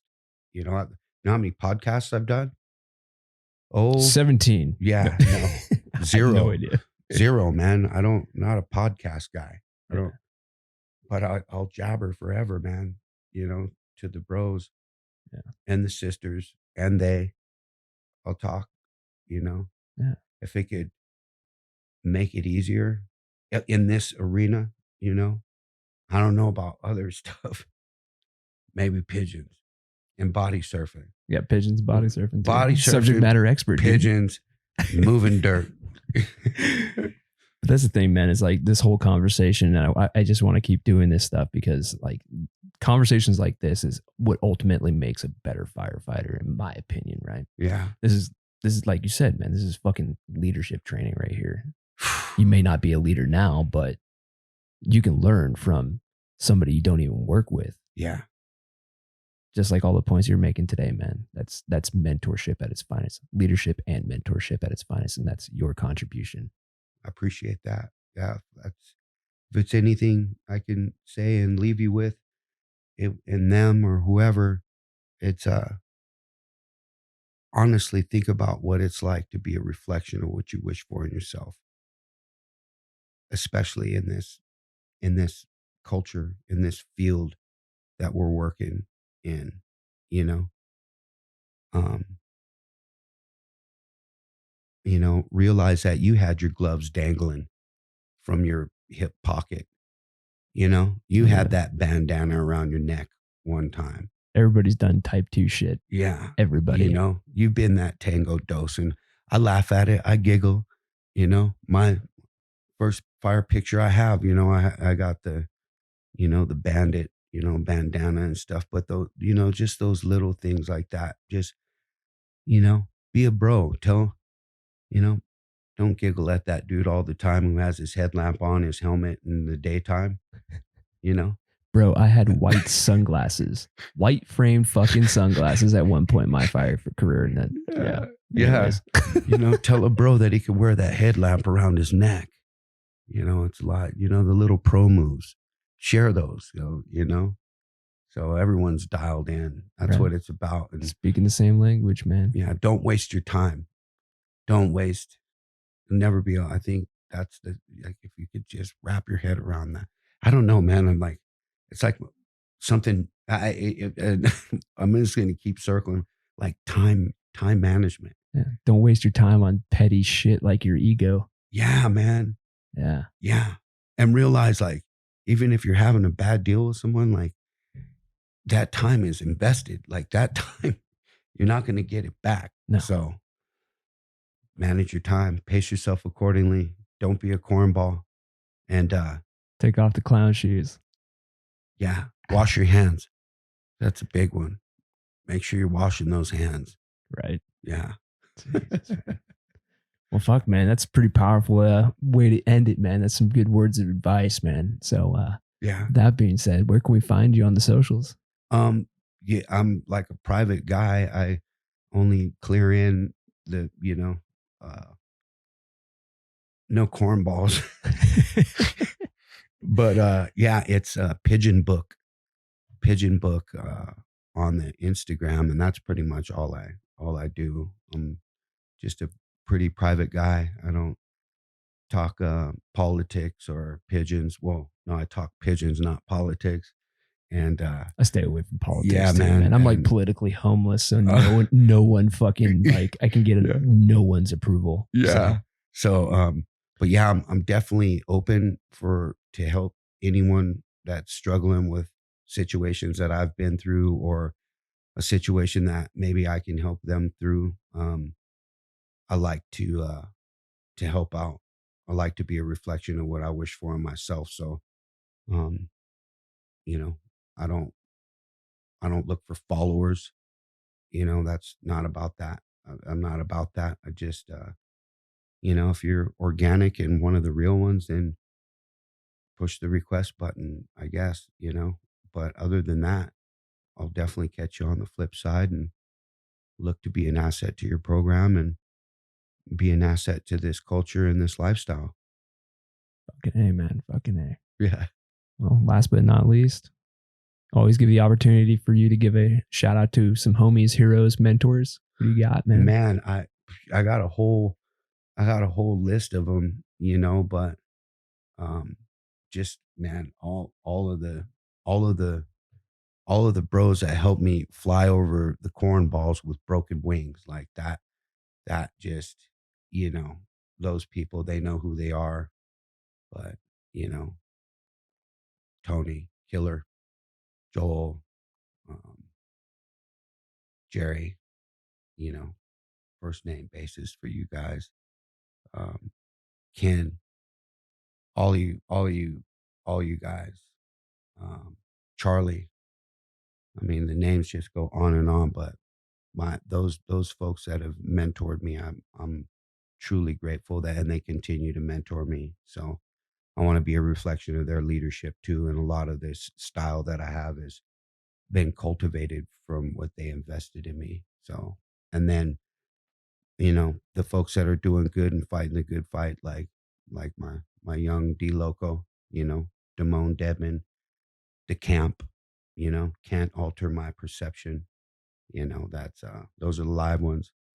Echo in Venice, my people from Venice, definitely my people from Venice, my little cousins and all of that. And yeah, my son, my nephew, all the hot shots, the ones that are out there doing the work with a pebble in their boot, all of those pebble. Yeah, all of the operators, everyone that's out there reflecting the real stuff. Yeah, shout out to them for sure. And shout out to the cornballs too. I got to thank them for building me and helping me, showing me what corn looks like. Oh shit. Yeah. Well, Booker. Oh, and most of all, my lovely wife. I can't I already mentioned her as my manager, but this would not at all be possible if it wasn't for her guidance. Seriously, her and my daughter and just my family. My wife is, I can't say enough, man. Most folks that do what I do or have it long away from home and all that. There has to be someone over there spinning that plate. There has to be someone doing that, and it's her. And she is a hammer, an absolute champion, and I love her a lot. Takes a special woman to put up with a firefighter's bullshit. Yeah, that's for sure, man. Yeah, for sure. And then you, man, thank you for sure, Brandon. No, didn't thank me, man. Yeah, I am. Well, thank you. Appreciate it, man. Yeah. Well, Book. Yeah. It's been a pleasure, man. Likewise, thank you so much. Wolverines. Wash your hands. I'll catch you guys later.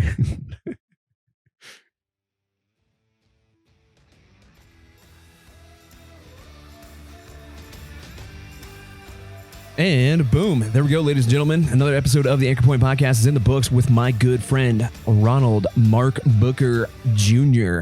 Dude, thank you so much for being on the show. It's been a long time coming, man, and I definitely appreciate stories like yours. And yeah, it's cool to hear how fire pretty much saved your life. And yeah, dude, thank you so much for adding to the culture of Wildland Fire, dude. I freaking love your story, and I really, really hope to get you and your boy on the show here and do a father-son episode. I think that would be sick. Anyways, for the rest of you, I hope you guys enjoyed the show. And yeah, keep your heads on a swivel. And if you guys, I'm going to keep preaching the mental health thing here. So if you ladies and gentlemen out there haven't scheduled an appointment or established that rapport with a therapist yet or a clinician yet, well, do it now. What are you waiting for? There's no shame in it. Get it done. But with that being said, keep your heads on a swivel. Get after it.